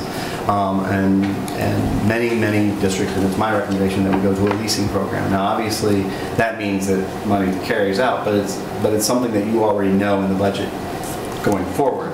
But that's how you have to build capacity. So don't hold me to these numbers, but just as an example, let's say it's $100,000 of actual cash that we would use. Well, that might buy you $400,000 or $450,000 worth of, depending on what 3 or 4 year lease, whatever it is. But you're going to get a massive amount. Then the next year, I would come back to this board and say, if you want to build this, you've got to build in your budget another $100,000, and then after that, and then 5 years. So maybe at the end of 5 years, yeah, you've got $500,000, but it's there. It's a continual cost. It's embedded there, and now you don't have to go, oh man, we've got an entire network that's junk, and we have to do something about that, and we got to rip and tear, and we're starting at ground zero. You won't have that. It's embedded, and the costs are reoccurring. And that's really the structure that you want to have, is to be able to say, okay, we know going forward that that's going to catch all the gotchas. That we're going to, because we know that we have to have a structure, especially if you get to that 80-20 scenario where you've got all the bases covered. You're not really trying to infuse, the educational piece and really trying to infuse the network piece, but you have a balance of both, and it's carried into that. So yeah, I'm comfortable with what we've got. Matter of fact, I could say, no, I want it all, but again, we get back to the capacity issue. So it's a chicken and an egg kind of a scenario, and you want to make sure that if you're going to do it, you do it right. So yeah, I am comfortable with it. But thank you. Thank you. I just want to say how appreciative I am of the kind of long-term thinking that you've shared with us about building capacity, about sustainability, about working year to year to really make this change resonate throughout the curriculum. It's extremely thoughtful, and I think helpful for us to hear you map it out in this particular way. And I just have one question about, you talked about equity for faculty access, but also student access. And I was wondering if you could speak to any thoughts you might have about people who might not have in their homes access to cutting edge, latest model of any of this equipment, or even the equipment at all. I don't think Right. we often assume everyone has a smartphone, everyone has a laptop, everyone has this, that, and the other. But perhaps that might be a mistake to assume that. I think it is. No matter how affluent the district might be or whatever, you still have those issues, and they may be issues that are temporary in a home, those kinds of things. One of the things that the Gen Yes program, for instance, as an example, they will put and build computers, take donated computers and those kinds of things and put them together. So what's to say you don't do that, and what's to say you don't allow a cellular device and make that computer that way if there's not Wi-Fi at the home. Right. Obviously, you have to be careful because there's all that, you want to make sure you don't provide a student with technology to go do inappropriate things, so you have to put filters and some Right. locks on those things. You got to do your due diligence. I mean, the law basically says, that you can't guarantee it, but we have to know whether you've done your due diligence. So there are ways of getting around that. A lot of districts that use, for instance, iPads. There's one model of the iPad that has a cell capabilities. So those are given out to those who have the need. Okay. You don't need to give that to somebody who has Wi-Fi Right. almost everywhere they go, because it's an expense to the district. So if you pull back, 10%, 7%, 5%, whatever percentage you need, and say those number of devices are going to have that capability, or we have those cards for the laptop situation, and we'll use those on an as-need basis. Because many times those situations are very temporary. I used to work quite a bit with homeless students who have come from, $400,000 homes, and all of a sudden some circumstances happened and they don't have anything, and it's quite a shock for them, obviously emotionally, and you've got to work through that, and you provide them something, and then they turn around and they give it back within, they've recovered and they've bounced back, and they've gotten whatever situation that caused that resolved, and to do that. So there are ways around it, and they're not expensive. Even if you say, well, yeah, these are donated, but it's something that you can use and be able to do it that way. You just have to make sure that you're keeping everybody safe. With that. I also want to thank you for coming. It's a great presentation. I particularly appreciate your philosophy on technology and education. And I really like that you're taking the time to meet with the staff and to hear their needs, and for them to get to know you. I think that's important, and that's great. I'm wondering, as we move forward, you're talking about the one-on-one, and kids will be working on maybe laptops in the classroom. Like, how will that work? Like with homework, when they go home, and they won't be taking them home like we were talking about with the teachers. So. That's right. Well, some schools have begun to do. I don't think we're there yet, but more and more districts are allowing that stuff to go home. But that involves a lot of protocols in place, a lot of policies. Some districts will say, yes, we'll send them home, but you have to carry an insurance policy, a replacement insurance policy. So if you want Johnny to have that computer to come home, yeah, you've got to pay this. Some districts, and these are just various models. Some districts will say, here's your computer, and you pay a fee, like an activities fee. Some districts have gone to that model where literally the student owns it at the end. I know of several school districts where a freshman is issued a brand new laptop, and when they walk across the stage and grab their diploma, they take their laptop with them and they're off to college. Because they have a recycle, because basically the district has decided that every 4 years our policy is we replace. So we surplus all that, and they walk away with it, or they buy it. There are multiple variations of how to do that. But the flipped classroom, it's a very unique concept for people to understand. Basically, for those of you who may not have heard the term, it basically is where the presentation of the information is done at home. Go home and watch, I'll just use this example, go home and watch this YouTube video on the French Revolution or whatever it happens to be. The homework is then done in class. And so they've gotten the information while they're at home. That is their homework. The homework is to watch the video. When they come to class, here are the questions, here's the concepts, let's talk about it. What that does is it allows the teacher to walk around and say, is Steve getting this? Is Joe getting this? And when you talk about differentiated instruction, that's differentiated instruction, because now the teacher is not up in the front. He or she is walking around among the students and saying, are you getting this? Are you understanding this? Do you understand what happened when Louis XVI did this, or Marie Antoinette did that? And those are the kinds of things, and that's a flipped classroom.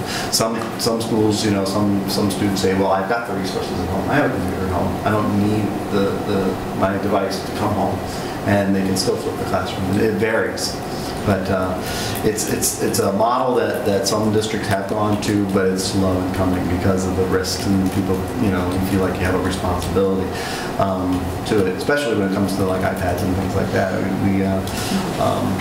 In the previous school district I worked in, we launched 900 iPads. We didn't allow them to come home in that district, simply because we were afraid that they wouldn't come back. But however, we were also afraid that they would damage them. And they didn't.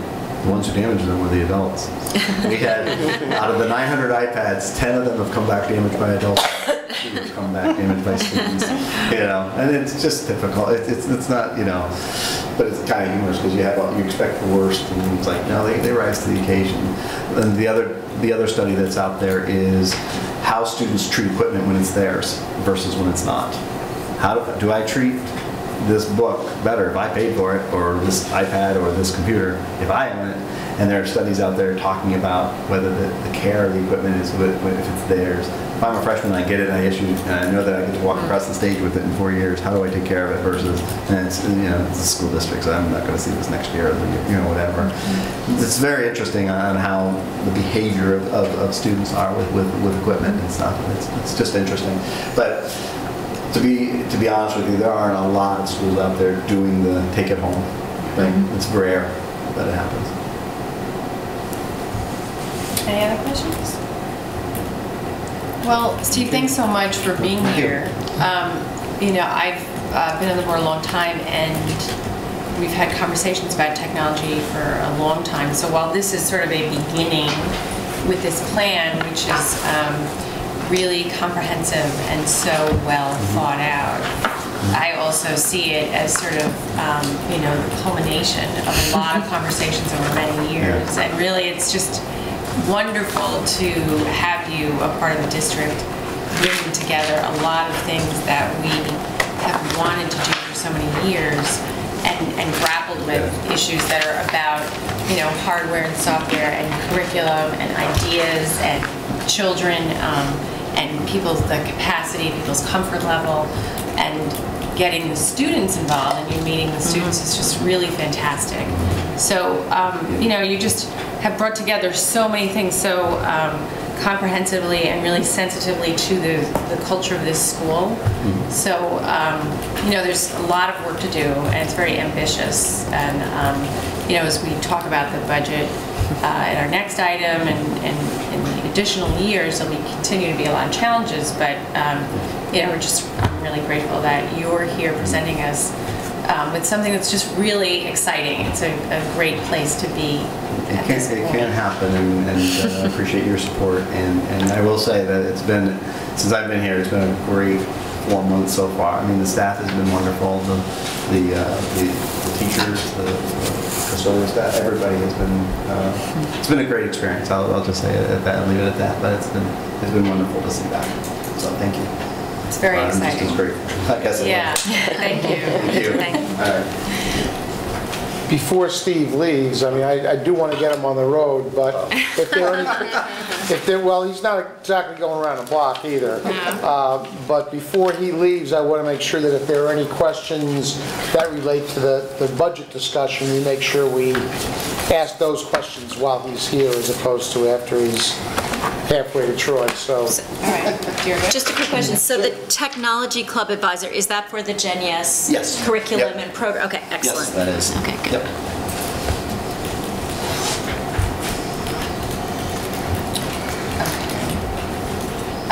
So no other questions for Steve? I don't think this is for Steve, but it has to do with the science lab and our plan for that. STEM lab? STEM lab at the elementary STEM school? lab, yeah. But I'm not sure whether this has anything to do with. Well, why don't you roll it out? Okay, so as you guys know, I asked the question earlier about our enrollment numbers in AIS math. And Brett thankfully was able to put these numbers together. Up until December, we've only had a 0.5 AIS math person for years. And it looks as though our enrollment there, give or take a couple of kids year by year, hasn't really changed dramatically. So we added enough capacity for a 1.5 AIS math person going forward. And because of Steve's plan and being able to have a technology manager, it meant that the CLS STEM Lab full-time position was going to have to remain a 0.5 position. So my question really is, are we providing a 1.5 AIS math person for 60 kids a year rather than providing a 1.0 for 400 kids who are going to take science and 1.0 AIS for 60 kids who are going to take science? I just want to make sure that we're dividing the money equitably so that Brett and Marvin, who spoke so positively about the launch program, can get what they're looking for as well. And the fact that the launch program has a math component to it, a pretty strong Common Core aligned math component. So there's going to be some support built into the math element here as well.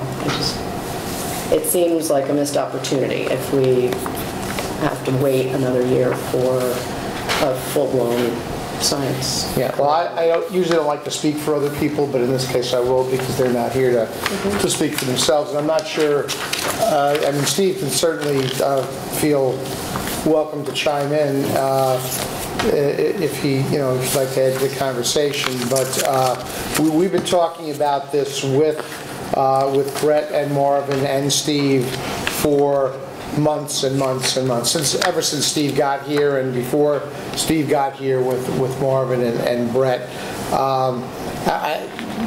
I don't think I'm exaggerating when I say that that both Marvin and Brett's top priority in that building is to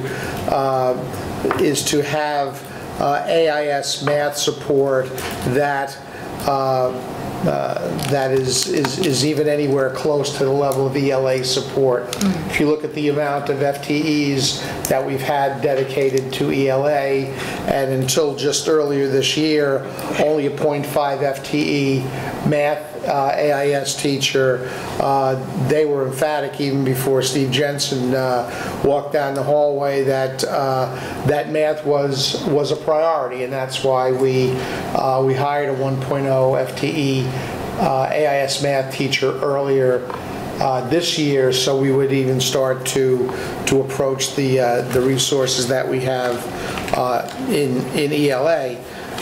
The other piece of it, and I'm giving you the quick and dirty here, not the hour and a half presentation, because I didn't come prepared to do that. But the other aspect that I've talked with Marvin and Steve and Brett with, especially since they returned from the visit up to Saratoga, is that they realize that implementing a brand new program like the Project Lead the Way program is not going to happen overnight. It didn't happen overnight in the middle school.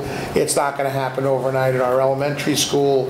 And their feeling is that they're comfortable with starting that program this coming year with a 0.5 FTE, well, 0.5 FTE of that person's responsibilities dedicated to the STEM lab and the STEM curriculum, with the idea of assessing how that goes in year one and then making an assessment towards the latter part of next year as to whether they feel at that point that we need a full-time STEM teacher or not, or another year down the road or whatever, that they want the opportunity to assess that. So I think in terms of meeting the needs that they've identified in that building, that the plan that we've brought to you is where they want to see it. I don't believe either Marvin or Brett would feel comfortable having less math AIS support in lieu of more STEM support, at least this coming year.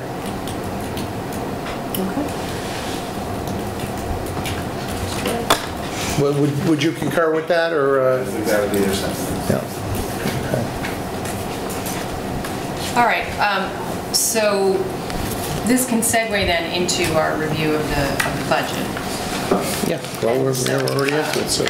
If there aren't questions for Steve. Yeah, I don't want to keep him just to want to see. You're That's for sure. drive home, so,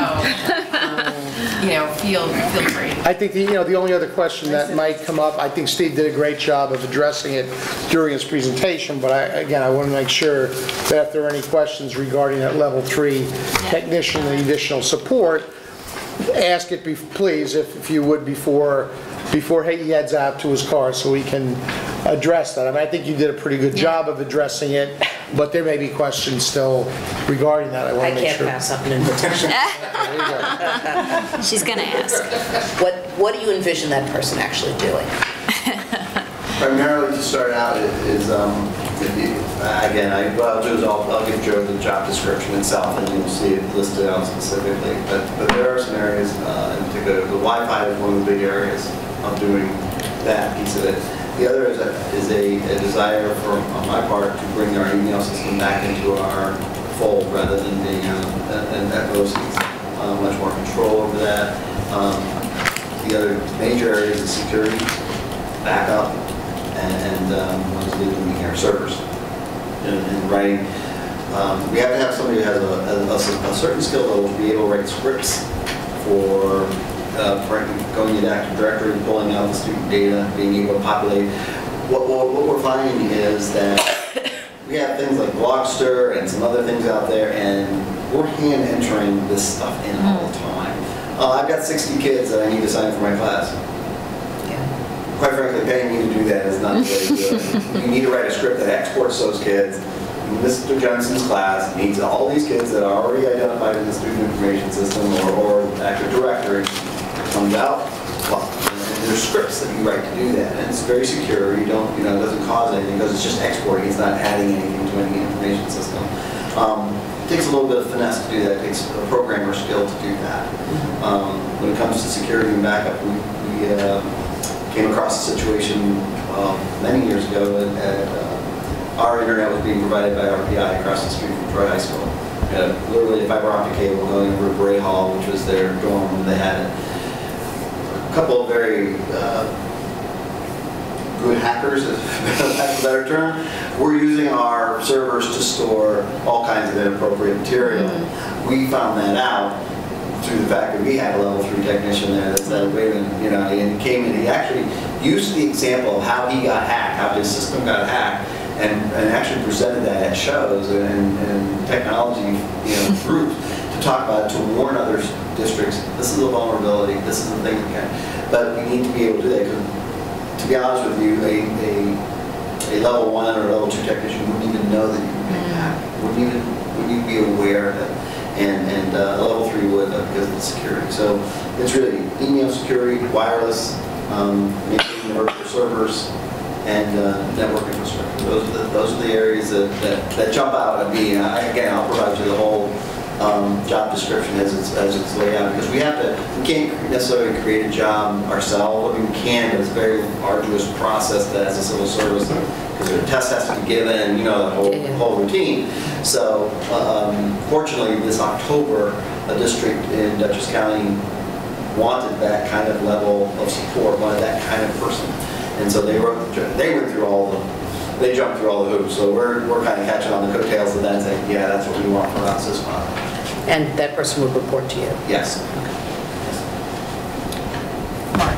I'll just weigh in on that, because if we're talking about bringing in wireless and new servers and all those things, those are very highly technical pieces of equipment, and you really need somebody that has that expertise, I feel, in-house, because if there is a problem, you want it to be solved, relatively quickly, not, I have to wait for somebody from BOCES to come and look at it. It's very important that we get on it right away, and I think it's really beneficial to have someone in-house. So that may help answer my question, which is, you've demonstrated that these audits have shown that we have, very outdated network,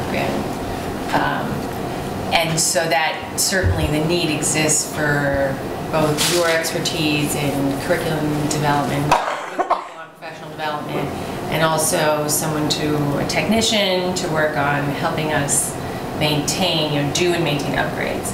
But is that position something that then you would anticipate even when we're, say, in 5 years? I mean, I know we can't anticipate, but just is the model out there that you need someone on staff all the time for these kinds of things? Or is it really a reaction in large part right now to the fact that we have such clunky, as you said, networks? The model this is the model that I put in 15 years ago in the Troy School District.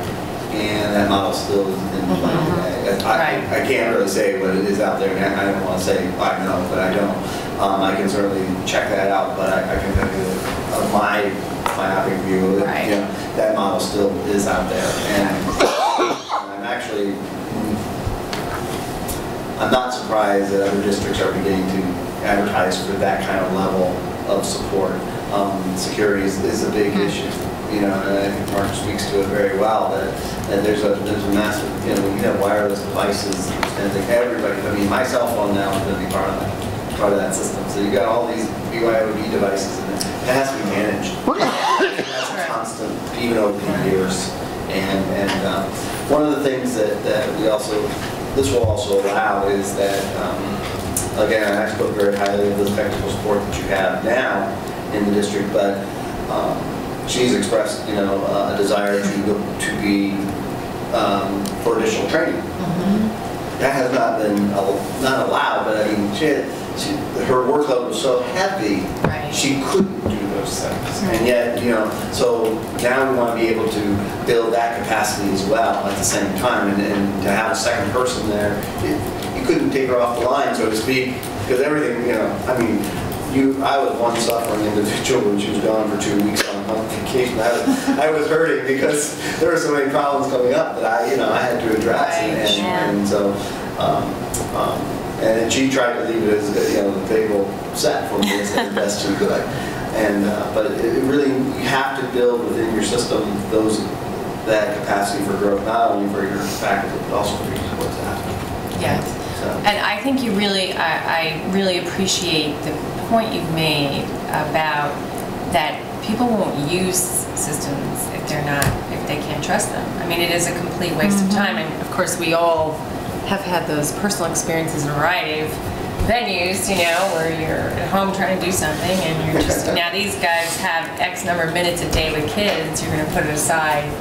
So I think the case you've made that maintaining our infrastructure supports truly the curriculum is really well taken. So, I mean, we're, you know, as a result of the CELT audit and the desires of the board to get serious about technology, we're getting serious about technology, and there's a lot of work that's going to be happening that not only needs to be gotten up to speed this summer, but that needs to be, is troubleshooted a word? Troubleshot? I don't think troubleshot is a word. It needs to be troubleshooted during that initial phase in, and then that needs to be maintained beyond that, and it, you know, well, it certainly is an expense. I guess we brought somebody in here to tell us how to do it right, and that's what we're hearing. So my tendency at this point in time is to do it right the first time, and I think that's part of that plan. And I think Steve's brought a lot of, you know, there's nothing flamboyant there, but it's nuts and bolts kind of stuff you got to do if you want this thing to work and if you want people to trust it. yeah. All right. Any other questions, again, for Steve? Do I dare ask that again? We can Go keep now. Run away. Okay, if not, then thank you so much. Safe driving, and we'll move on now more formally to the review of the budget under development. There certainly are other issues there, questions. We did have a hearing though earlier with Joe presenting the newest information on both the tax levy cap and the budget. And so Joe, I don't know that you have anything more specific to say, or if there are additional questions. I will just highlight again that you know, we have on our agenda to adopt a resolution for a certain amount of money for the budget for next year. I don't see any reason at this moment to delay that vote, although we don't have to. We could wait. But that being said, if there are additional questions about this position or you know, further clarifications, we can vote on the amount of money, and you can continue to have questions that could be answered next time if things crop up. You know.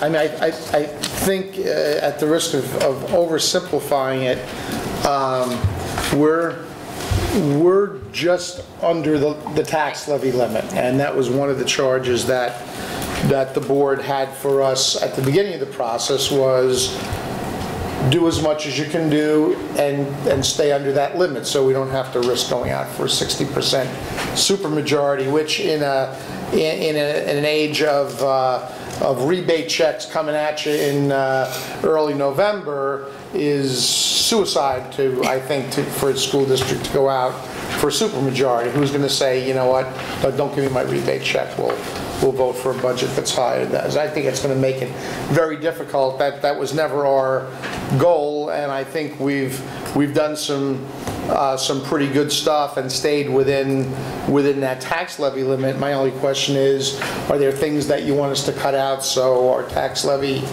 is lower than where it is now? Well, for me, the lesson I learned through this process is that there's no particularly pressing purpose to be served by lowering the tax levy a little bit. It's not, we don't get to use it next year, as we learned. That's right. And, you know, with this concept of rebates floating out there, I'm not sure that any insignificant reduction would matter much to the taxpayers. And I don't see any ability to make a significant reduction, you know, without cutting out something that we really want to do. Yeah, I think that's well said. Yeah.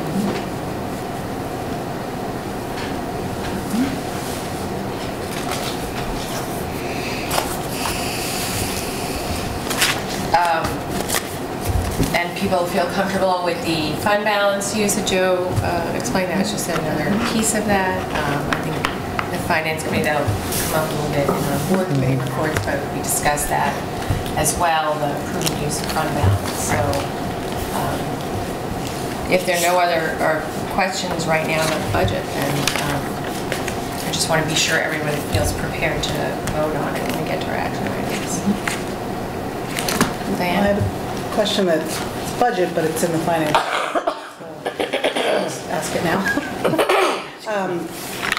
The repurposing of the football money,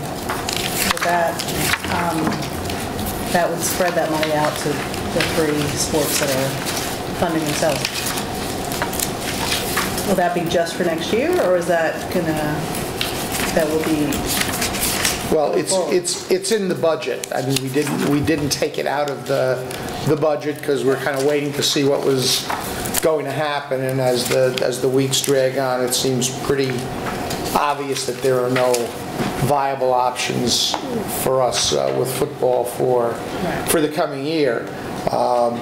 So if we use it to defray some of the expenses of those sports that are currently fundraising to make up the difference between what we currently fund and the balance of the cost.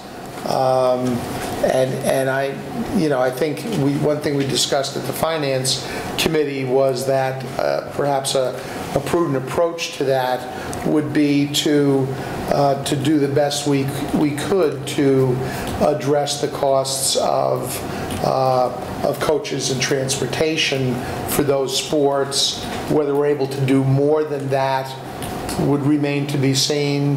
Whether there is even more than that for some sports, that's really the bulk, if not the entirety of the cost, is the coaching stipend and the transportation piece. But we're not giving. Last year we agreed to earmark $5,000 towards each of those sports. We're not inclined to say yes, each sport gets. We'll divide that football money up and give each sport X thousands of dollars. We'll use that from our athletic budget to defray as much of those expenses. It may or may not take care of the entire cost. For some, it's closer, and for other sports, we'll never pay the entire cost. I mean, I don't think in my career or my lifetime will we be, say, supporting crew to the tune of $40,000 a year. a sport like lacrosse, because the travel is limited and primarily because of the transportation, we probably would be able to cover their costs. Swimming's a little different because they've got transportation back and forth to a pool for practice every day. So now that transportation cost is a higher expenditure than for some other sports. So I think there's a reasonable amount of money to address most, if not all, the needs of those other sports. And it's in the budget, so if you don't take it out of the budget the following year, it'll be in the budget. It'll be in the budget for as long as you leave it in there. And if, not to pick on swimming, but if, swimming weren't to happen for the girls in the fall, it's a small group, would that money then go back to lacrosse and crew? No. It would stay in our budget, and then ultimately, if it wasn't spent, it'd go to fund balance. But I think that's the point, is and correct me if I'm wrong, but our discussion at the Finance Committee was not to give each of those sports a pot of money. We'll take care of those coaching and transportation expenditures out of that money that we won't be spending for football. And we're thinking that it'll put a good dent in most of the, if not all of those coaching and transportation costs. That being said, and this relates to Finance Committee, I think in fairness, we had that conversation, and you said Tom was going to discuss it further with Steve, look at the budget more carefully. For our purposes, without micromanaging sort of exactly where those monies are going, the concept is to take $15,000 that would have been spent on football, it's in our budget, and use it to help defray costs for those new sports, knowing also though that those sports have always known that they were approved, knowing that they were going to be also having to support some. So whatever plan Steve and Tom and Joe come up with hasn't exactly been finalized, but they were reflected in the minutes to say just what Joe said. Not just a pot of money, but another way to look at it is, what are we paying for? And I think that's fair. What I do become concerned with is sometimes that amount of money needs to be communicated back to those particular teams so they know how much they need to fundraise for. So if we could make sure. I think that's a very good point. And what we'll do, again, first things first, of course, but once we get a budget, and then we get a budget that passes, and we know what we're working with, then we can do those calculations, see what the difference is, if any, and maybe for some of those groups there won't be a fundraising need, and maybe for others there will be. And again, I'm not picking on them, but crew, because their expense is so high, they're always going to have to fundraise something, because the cost of that sport is just beyond anything that I see in the reasonable future us ever covering the whole amount. But yeah, we'll let them know kind of where they're at, and if they want to raise money for their own reasons, then that's up to them. But to raise money, because if they don't raise X amount of dollars, then that sport can't happen. We would want to let them know where they're at in terms of the budget. But I think when we get a little further into this process, Tom and Steve will be able to parse that. It would seem like repurposing the football money would provide a reasonable amount of financial support for those sports. I'm sure they'll appreciate it. I'm sure they will. Indeed. Any other questions then about budget? Yeah. This is not so much about this year's budget, but we mentioned a few minutes ago about the fact that the governor's budget, or the state budget that's been passed, allows for rebate checks, and so there's really no benefit to being, farther below the tax cap than we are, or it doesn't seem to matter much at this point. But prior to the state budget passing, there was a proposal that was very complicated about cost-saving measures, collaboration among districts to try to lower the tax levy so that next year there will be some benefit to it. So I'm just wondering if maybe, Tom, if you have an idea of what the state budget actually allows for next year. Well, we haven't gotten fully into that yet. We wait until we get together as an entire, in fact, we're meeting on Friday with all the other business officials, where we discuss it together so everybody's on the same page. Because how I may read it may be different than Bruce reads it or Michelle reads it. So we like to sit down together to talk about those things. I mean, we do know some things that have changed in it. You know, there's no more, you know, about the biggest school district in your BOCES area is going to be the lead on it. That's gone. That's gone. It's more on an individual school district basis, collaborating with some type of municipality to lower our cost. I think it was 1%. I mean, I think they're still looking to reduce fine savings of 1%. I think I have a way of doing it, which we can go on finance and be able to talk about ways to save that 1%, and how we may collaborate with somebody is a good question about that.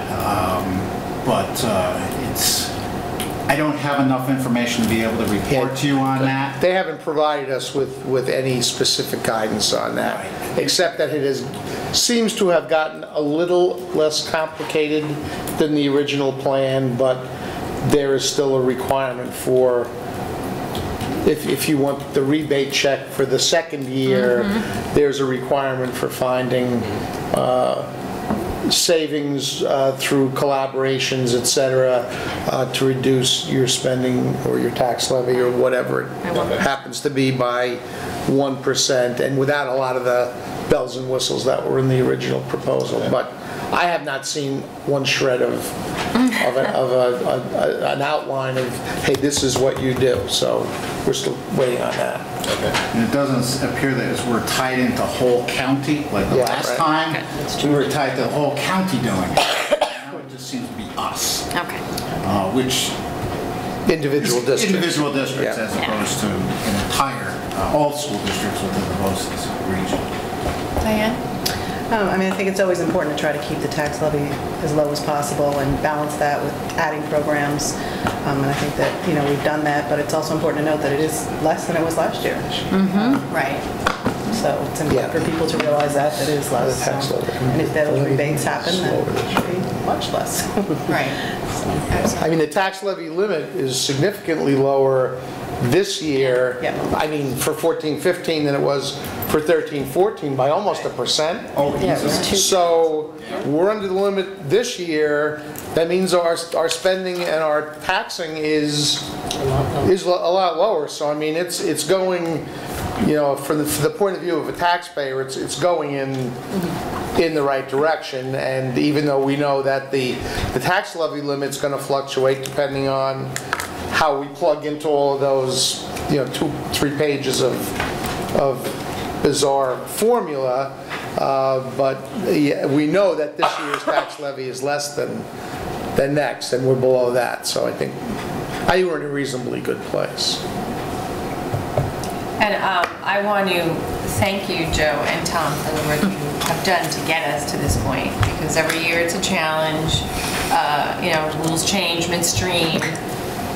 You know, as we all know, we start the process. It's been very helpful to start the process earlier from a board member's perspective. There are many unknowns when you start that process. And, you know, you keep us really apprised throughout the whole process of each of the moving parts, and make adjustments accordingly based on the information that comes in. And, you know, once again, we find ourselves with a budget that I think we're all comfortable with, and a number that I think our taxpayers can support. So I appreciate the work you've put into the past few months.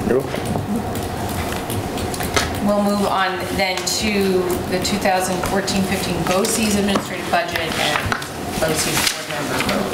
Okay, that shouldn't take us too long. Just to remind you again that vote is at our next meeting, April 22nd, which is our regular meeting, so we don't need an extra meeting.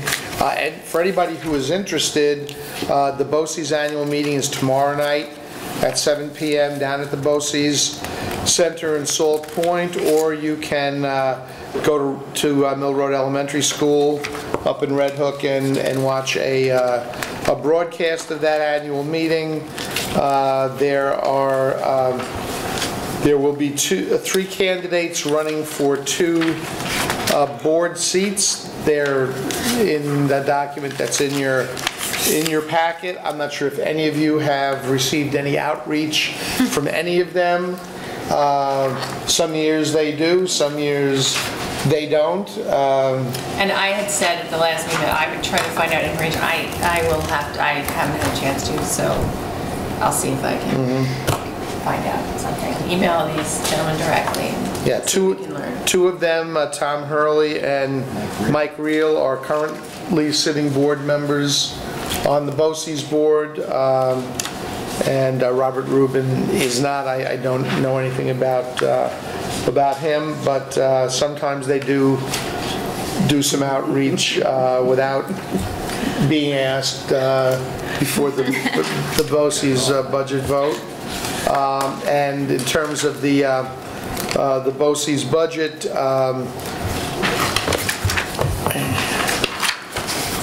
there isn't a dollar figure in your packets, but as I read it, and if you're really interested, tomorrow night's the night to slake your thirst at the BOCES well.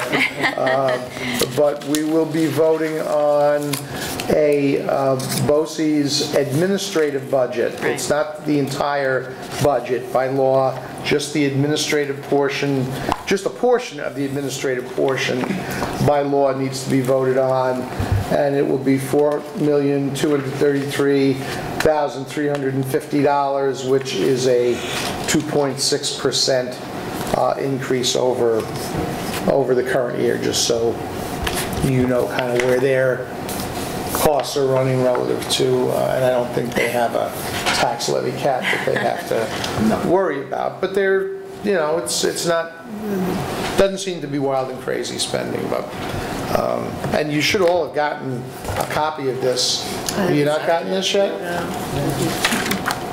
Well, we'll have to. Maybe just to share it. Absolutely. They're cutting back on their costs too. Yeah. One copy for the They'd be doing like the steak. They'll be saying you photocopy it. All right, we'll have to see if we can get a few of those. So really, that's it on the BOCES vote. 2 weeks from tonight. Do we ever not vote for the budget? You mean, do you not vote, or do you vote no? Has this district ever voted no on the BOCES budget? It's a darn good question. I feel like there might have been one. We kind of flirted with it one year. I know, and I guess I can't remember whether we did. I know that, I would say the issues that have come up in the past have been communication issues. And,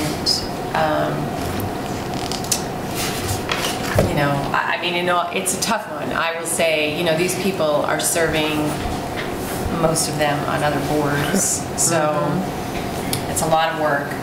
And as far as providing, the question really is, are they providing us with the services that we want? And it's been my understanding that we've been satisfied with the kind of services they provide. So.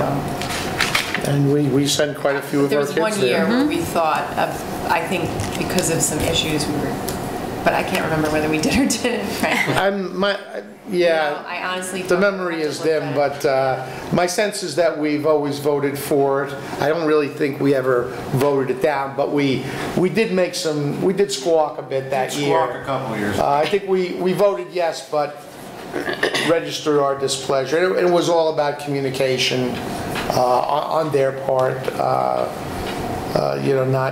Not seeming to be interested in outreaching to us. And I remember at one point they were kind of the numbers weren't really quite as transparent as you might want them to be. I mean, they were there, they were what they were, and they were, I'm not saying there was anything illegal, but like when you have to search a booklet to find out what you're voting on, that's like not the most transparent way to deal. And there's only 13 component districts. I mean, it's not like every person in the county is casting a single ballot for them. So I think there were some of those concerns that got our backs up.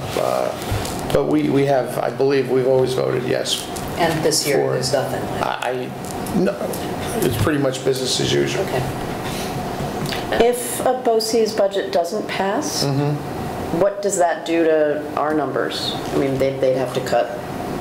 It doesn't, it freezes theirs, does it not?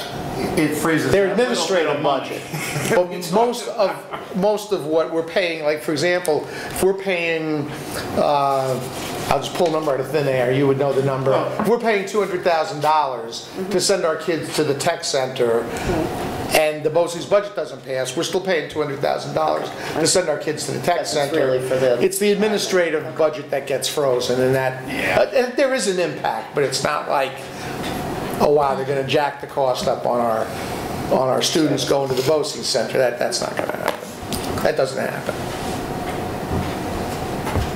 I have no reason not to recommend that you that you vote the BOCES budget. I mean, I would say, you know, as this sort of communication issue or whatnot, if this board ever wanted to sort of pursue it more, I think we should begin sort of in September in dialogue with Tom and, you know, how we and so maybe Richard Zip about, you know, what are the services at BOCES, where do we feel like we need service improvements, you know, put our heads together to really think what we want from them, rather than make just a sort of statement because maybe we want more communication. You know, I've always said we should be more proactive if we want to, and that's something we may want to consider since we have a bunch of students who go down there, but look into it more carefully before voting against it. So. Okay, and I'll see what kind of information I can come up with. We move on now to board committee reports. We had curriculum and finance. Deirdre, you did the curriculum minutes? Yes, so at our last meeting, we followed up on questions that have been introduced both in our informal coffee hour and also here during public comment at the last board meeting.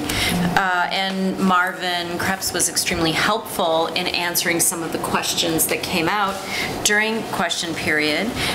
First of all, we were given really quite a comprehensive overview of the district's approach to teaching reading in the elementary school. Some questions had been raised about that approach, and Marvin tried to frame the current curriculum design in relation to the building of the curriculum overall since his arrival in the district around the year 2000. He spoke to the now well-established Aussie's reading program as well as the Foundations program, which supplements it. And he then went on to talking about how curriculum writing is taking place this year, obviously at a rather feverish pace, with the help of our literacy specialist that's been engaging pretty much all of her energies this year, and that he is confident that the reading program is very much in sync with Common Core standards. That being said he couldn't speak to the question of what he called fidelity to standards in individual classrooms. That's really not his position, in a sense, to monitor that, and the committee will be continuing this discussion with Brett King, who's going to come and meet with us and continue to enlighten us on how literacy instruction is approached across the kindergarten in particular, but in the elementary school more generally. We spoke then kind of in an ongoing way about the desirability of the differentiated learning environment, in particular in our elementary school classrooms, but across the district. Marvin shared with us some of the literature on that, how teachers sort of take on board those skills in their classroom practices. And he also alluded to the recent experiences with Rick Campbell, working with large groups of teachers, how productive that had been, and he sort of saw that as a nice model for thinking about the ongoing development of teachers who are practicing differentiated instruction. He also pointed to the fact that all of our evaluations are now keyed into the Danielson Framework for Teaching. Charlotte Danielson's research and work has been influential in thinking about the differentiated model of instruction. And anyone who cares to look at the minutes from the committee, there are links included in the minutes so people can go and read more about this particular set of concerns for evaluation. Marvin shared with us that, of course, as we've been talking about all year, this is a time of transition as we move towards the Common Core Learning Standards really being fully implemented and understood within the school, by the teaching staff, by faculty members, but also by families. He recognized that for some people, they may look at the new standards and find them difficult to manage in terms of their own children's learning, as others may find them not rigorous enough. And so he said we're in this sort of interesting time of transition in terms of the interface between parents and the school district, and that we need to be mindful of that. That then opened up into a much broader conversation around the board's role in communicating with stakeholders in the district around the changes that are underway. Diane, our colleague, talked about how important it can be for us as board members to be active observers and participants in the work of the district, making an effort, as I know we all do, to be there for big occasions like commencement or events that are well publicized, but perhaps also to connect more with principals and with Joe to understand what's happening on a day-to-day basis, opportunities to go into classrooms and presentations are going on, or in the schools more generally, when we're invited, when there's an opportunity for us to really learn more about what's happening at the very local level in the classroom. Marvin also shared with us something that we heard about earlier tonight, the visit to the Lake Avenue Elementary School in Saratoga Springs to look at the rollout of the pilot curriculum for Project Lead the Way in the elementary school there. There is a good momentum moving forward towards having our curriculum certified, seeking national certification, and the Gateway to Technology Advisory Council being convened is being built right now for that purpose. We identified for our ongoing agenda that we will try to speak with Principal Brett King to understand his perspective on the issues that have been raised from the parents who've come to our meetings. Laura has, again, sort of thrown out the challenging question of the timetables for when do students start their school day. Apparently that's something that's been talked about for many years, so everything old is new again. We're coming back to it.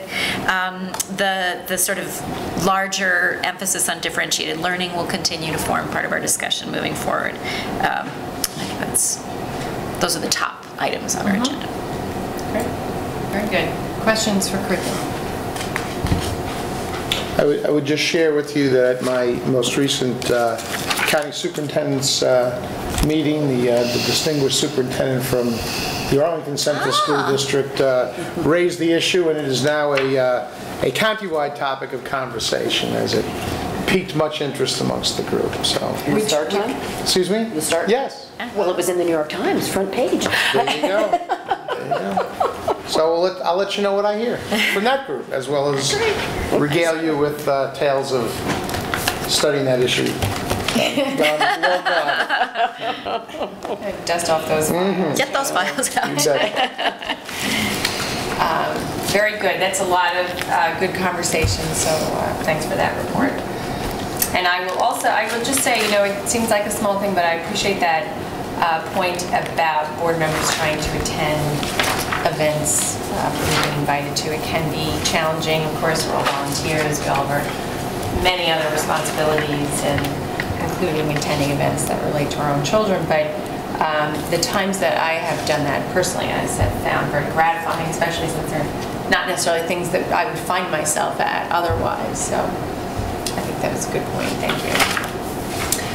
We move on now to Finance Committee minutes, and really most of those minutes we've covered as we discussed the budget. So I will just highlight that the district was informed by Assemblyman Kevin Cahill's office that we will be receiving a $50,000 one-time bullet grant that was put into the budget.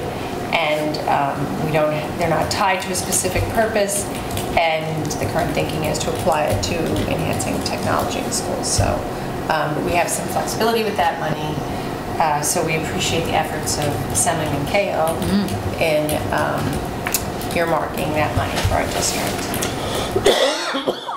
And again, just to reiterate, some of the conversation about fund balance always is ongoing, and needs to always be monitored closely and in close consultation with the Finance Committee, Joe, Tom, to manage that fund balance properly year to year. So we don't expect it's going to grow as much because we are spending closer to our revenue plan than in the past. So that's something we do have to be careful about. Any questions for Finance? Okay, then we move on to our comments. Good news. I think there's some very good news, Mark. Just a comment on the musical this past weekend. It was really a wonderful show. It was one of probably the single most participation by any, in any extracurricular activity. We had something like 70 students involved. I just commend the adults involved, Mr. Nugent, Mrs. Dulicki, Mrs. Natalie, Mrs. Soglin, Ms. Anderson, for all their hard work. I know because my kids were principal performers in the show, I saw a lot more of what was going on behind the scenes than I had in other years, and just many hours of work beyond the school day that goes into the show. So it was really a great experience for them. Very good. Yes, and I will have to say, I've just always impressed year to year how the many talents of our students, and it really is fantastic to see their hard work, and then, whether it's the poise and their singing ability, the dramatic flairs, the humor, the musical abilities. I mean, it really is a wonderful display of fantastic, talented kids and coming together. It's just really a great thing, and your kids were fantastic. Really tremendous. I just want to second the sense of real pride that I think we as a community should feel in the tremendous enterprise that puts together that show. And also, we did just receive notification of senior colleagues in the faculty's retirement at our last meeting, and I think to recognize the tremendous years of leadership, professionalism, and dedication of both Mrs. Sutherland and Mr. Nugent, particularly Mr. Nugent. He produced 33 spring musicals. It's an extraordinary legacy to leave to the district, and the drama club will certainly be, those will be hard shoes to fill. Absolutely. So, very good.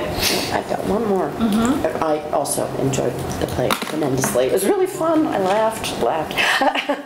And at Chancellor, I was just reading the newsletter, and the PE department has just updated their webpage, which I give great credit to Kevin Yarnell in supposing, but it's terrific. He's got the national standards for PE and the New York State standards and what they're doing in terms of the rock climbing, and it's really nice to see that he's diving right in.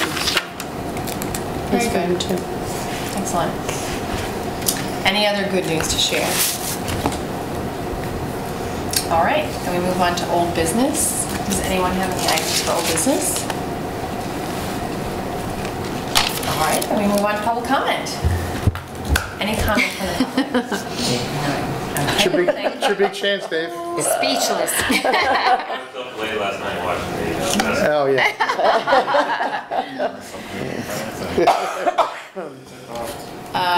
Woke up with 30 seconds left. That's all that matters. Come now to other. Does anyone have any items for other? I think this is other.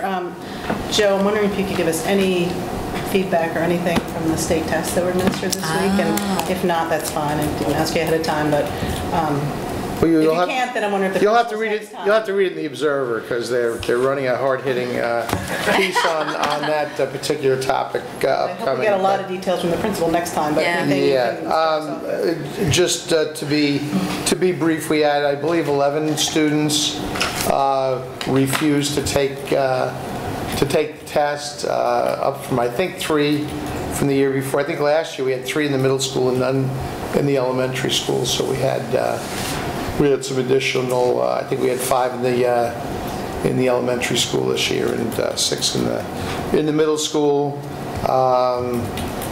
We allowed students whose parents informed us that their children were refusing the test to leave the room and go to an alternate setting and read, as opposed to the sit and stare concept that some school districts practiced. And in fairness to all of them, with negligible guidance from the State Education Department as to what to do in that circumstance. So we had a modest bump in the numbers, but still, there's a 95% threshold that you're supposed to have at least 95% or better of your students there for the test, and that we weren't even close. I think the total number for us was like 2%. So although other school districts had considerably more than 95%, more than 5% of their students not sit for the test, but that was not our situation.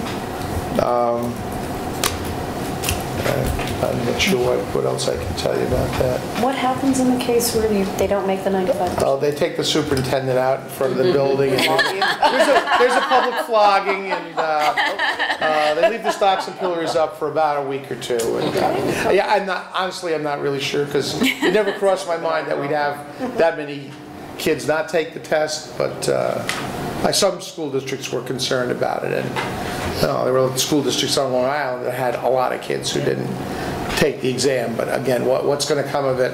What's come of 3/4 of the stuff that's come out of the State Education Department surrounding, Common Core? It's like every time you turn around, there's some waffling on this, or some change on that, or some redirect on this. So I think a lot of us have got to the point where we're not losing a lot of sleep over this stuff anymore.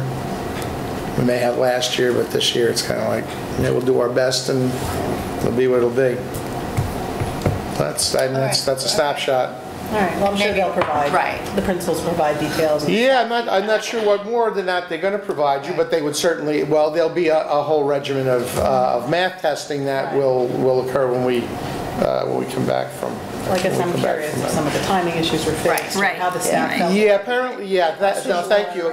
Yeah, apparently the issue that we talked about last year regarding the directions and the multitude of different booklets and different sets of direction, apparently that had been addressed. There was only one booklet per day, is my understanding. Some of the days last year had like multiple booklets, so it seemed like that part of it had been addressed. Beyond that, they'll be able to fill you in with more detail, Yeah, I'm sure. I mean, it's important if we keep up absolutely. to date on any changes or things that we don't like, that we. Absolutely, sure, yeah. No pineapples. Yeah. Wrong test. So we'll look to hear more about that from the principals, because Diane said, Yep. and we included that in our own critique of the the whole package to the governor and the state legislature and the commissioner. So I think you're right. So practically how it's working is one question we will. So, all right. Any other items under other? All right. Then we move on to our action items. May I have a motion upon the recommendation of the superintendent of schools to adopt the following resolution? Be it resolved upon the recommendation of the superintendent of schools that the Board of Education hereby adopts the proposed budget for the 2014-15 school year in the amount of $30,851,358 and authorizes the following proposition to be placed on the ballot at the annual meeting on May 20th, 2014. Shall the Board of Education of the Rhinebeck Central School District be authorized to expend the sums of money which will be required for school district purposes for the 2014-2015 school year in the amount of $30,851,358 and to levy the necessary tax therefore? So moved. By Mark. Second. Seconded by Lisa. All those in favor? That's unanimous. That motion passes. May I have a motion upon the recommendation of the superintendent of schools to approve the list of additional emergency conditional substitute teachers and substitute non-instructional staff for the 2013-14 school year? So moved. By Mark. Second. Seconded by Lisa. Any questions? All those in favor? That's unanimous. That motion passes. May I have a motion upon the recommendation of the superintendent of schools to approve a leave request under the Family and Medical Leave Act for Patricia Danneman to commence on or about September 9, 2014, with such leave to be taken as paid medical leave through the period of disability as certified by a physician in writing to the extent of her accrued sick leave, and thereafter such leave to be taken as unpaid child care leave through September 2015. So moved. By Mark. Second. Seconded by Lisa. Any questions or comments? All those in favor?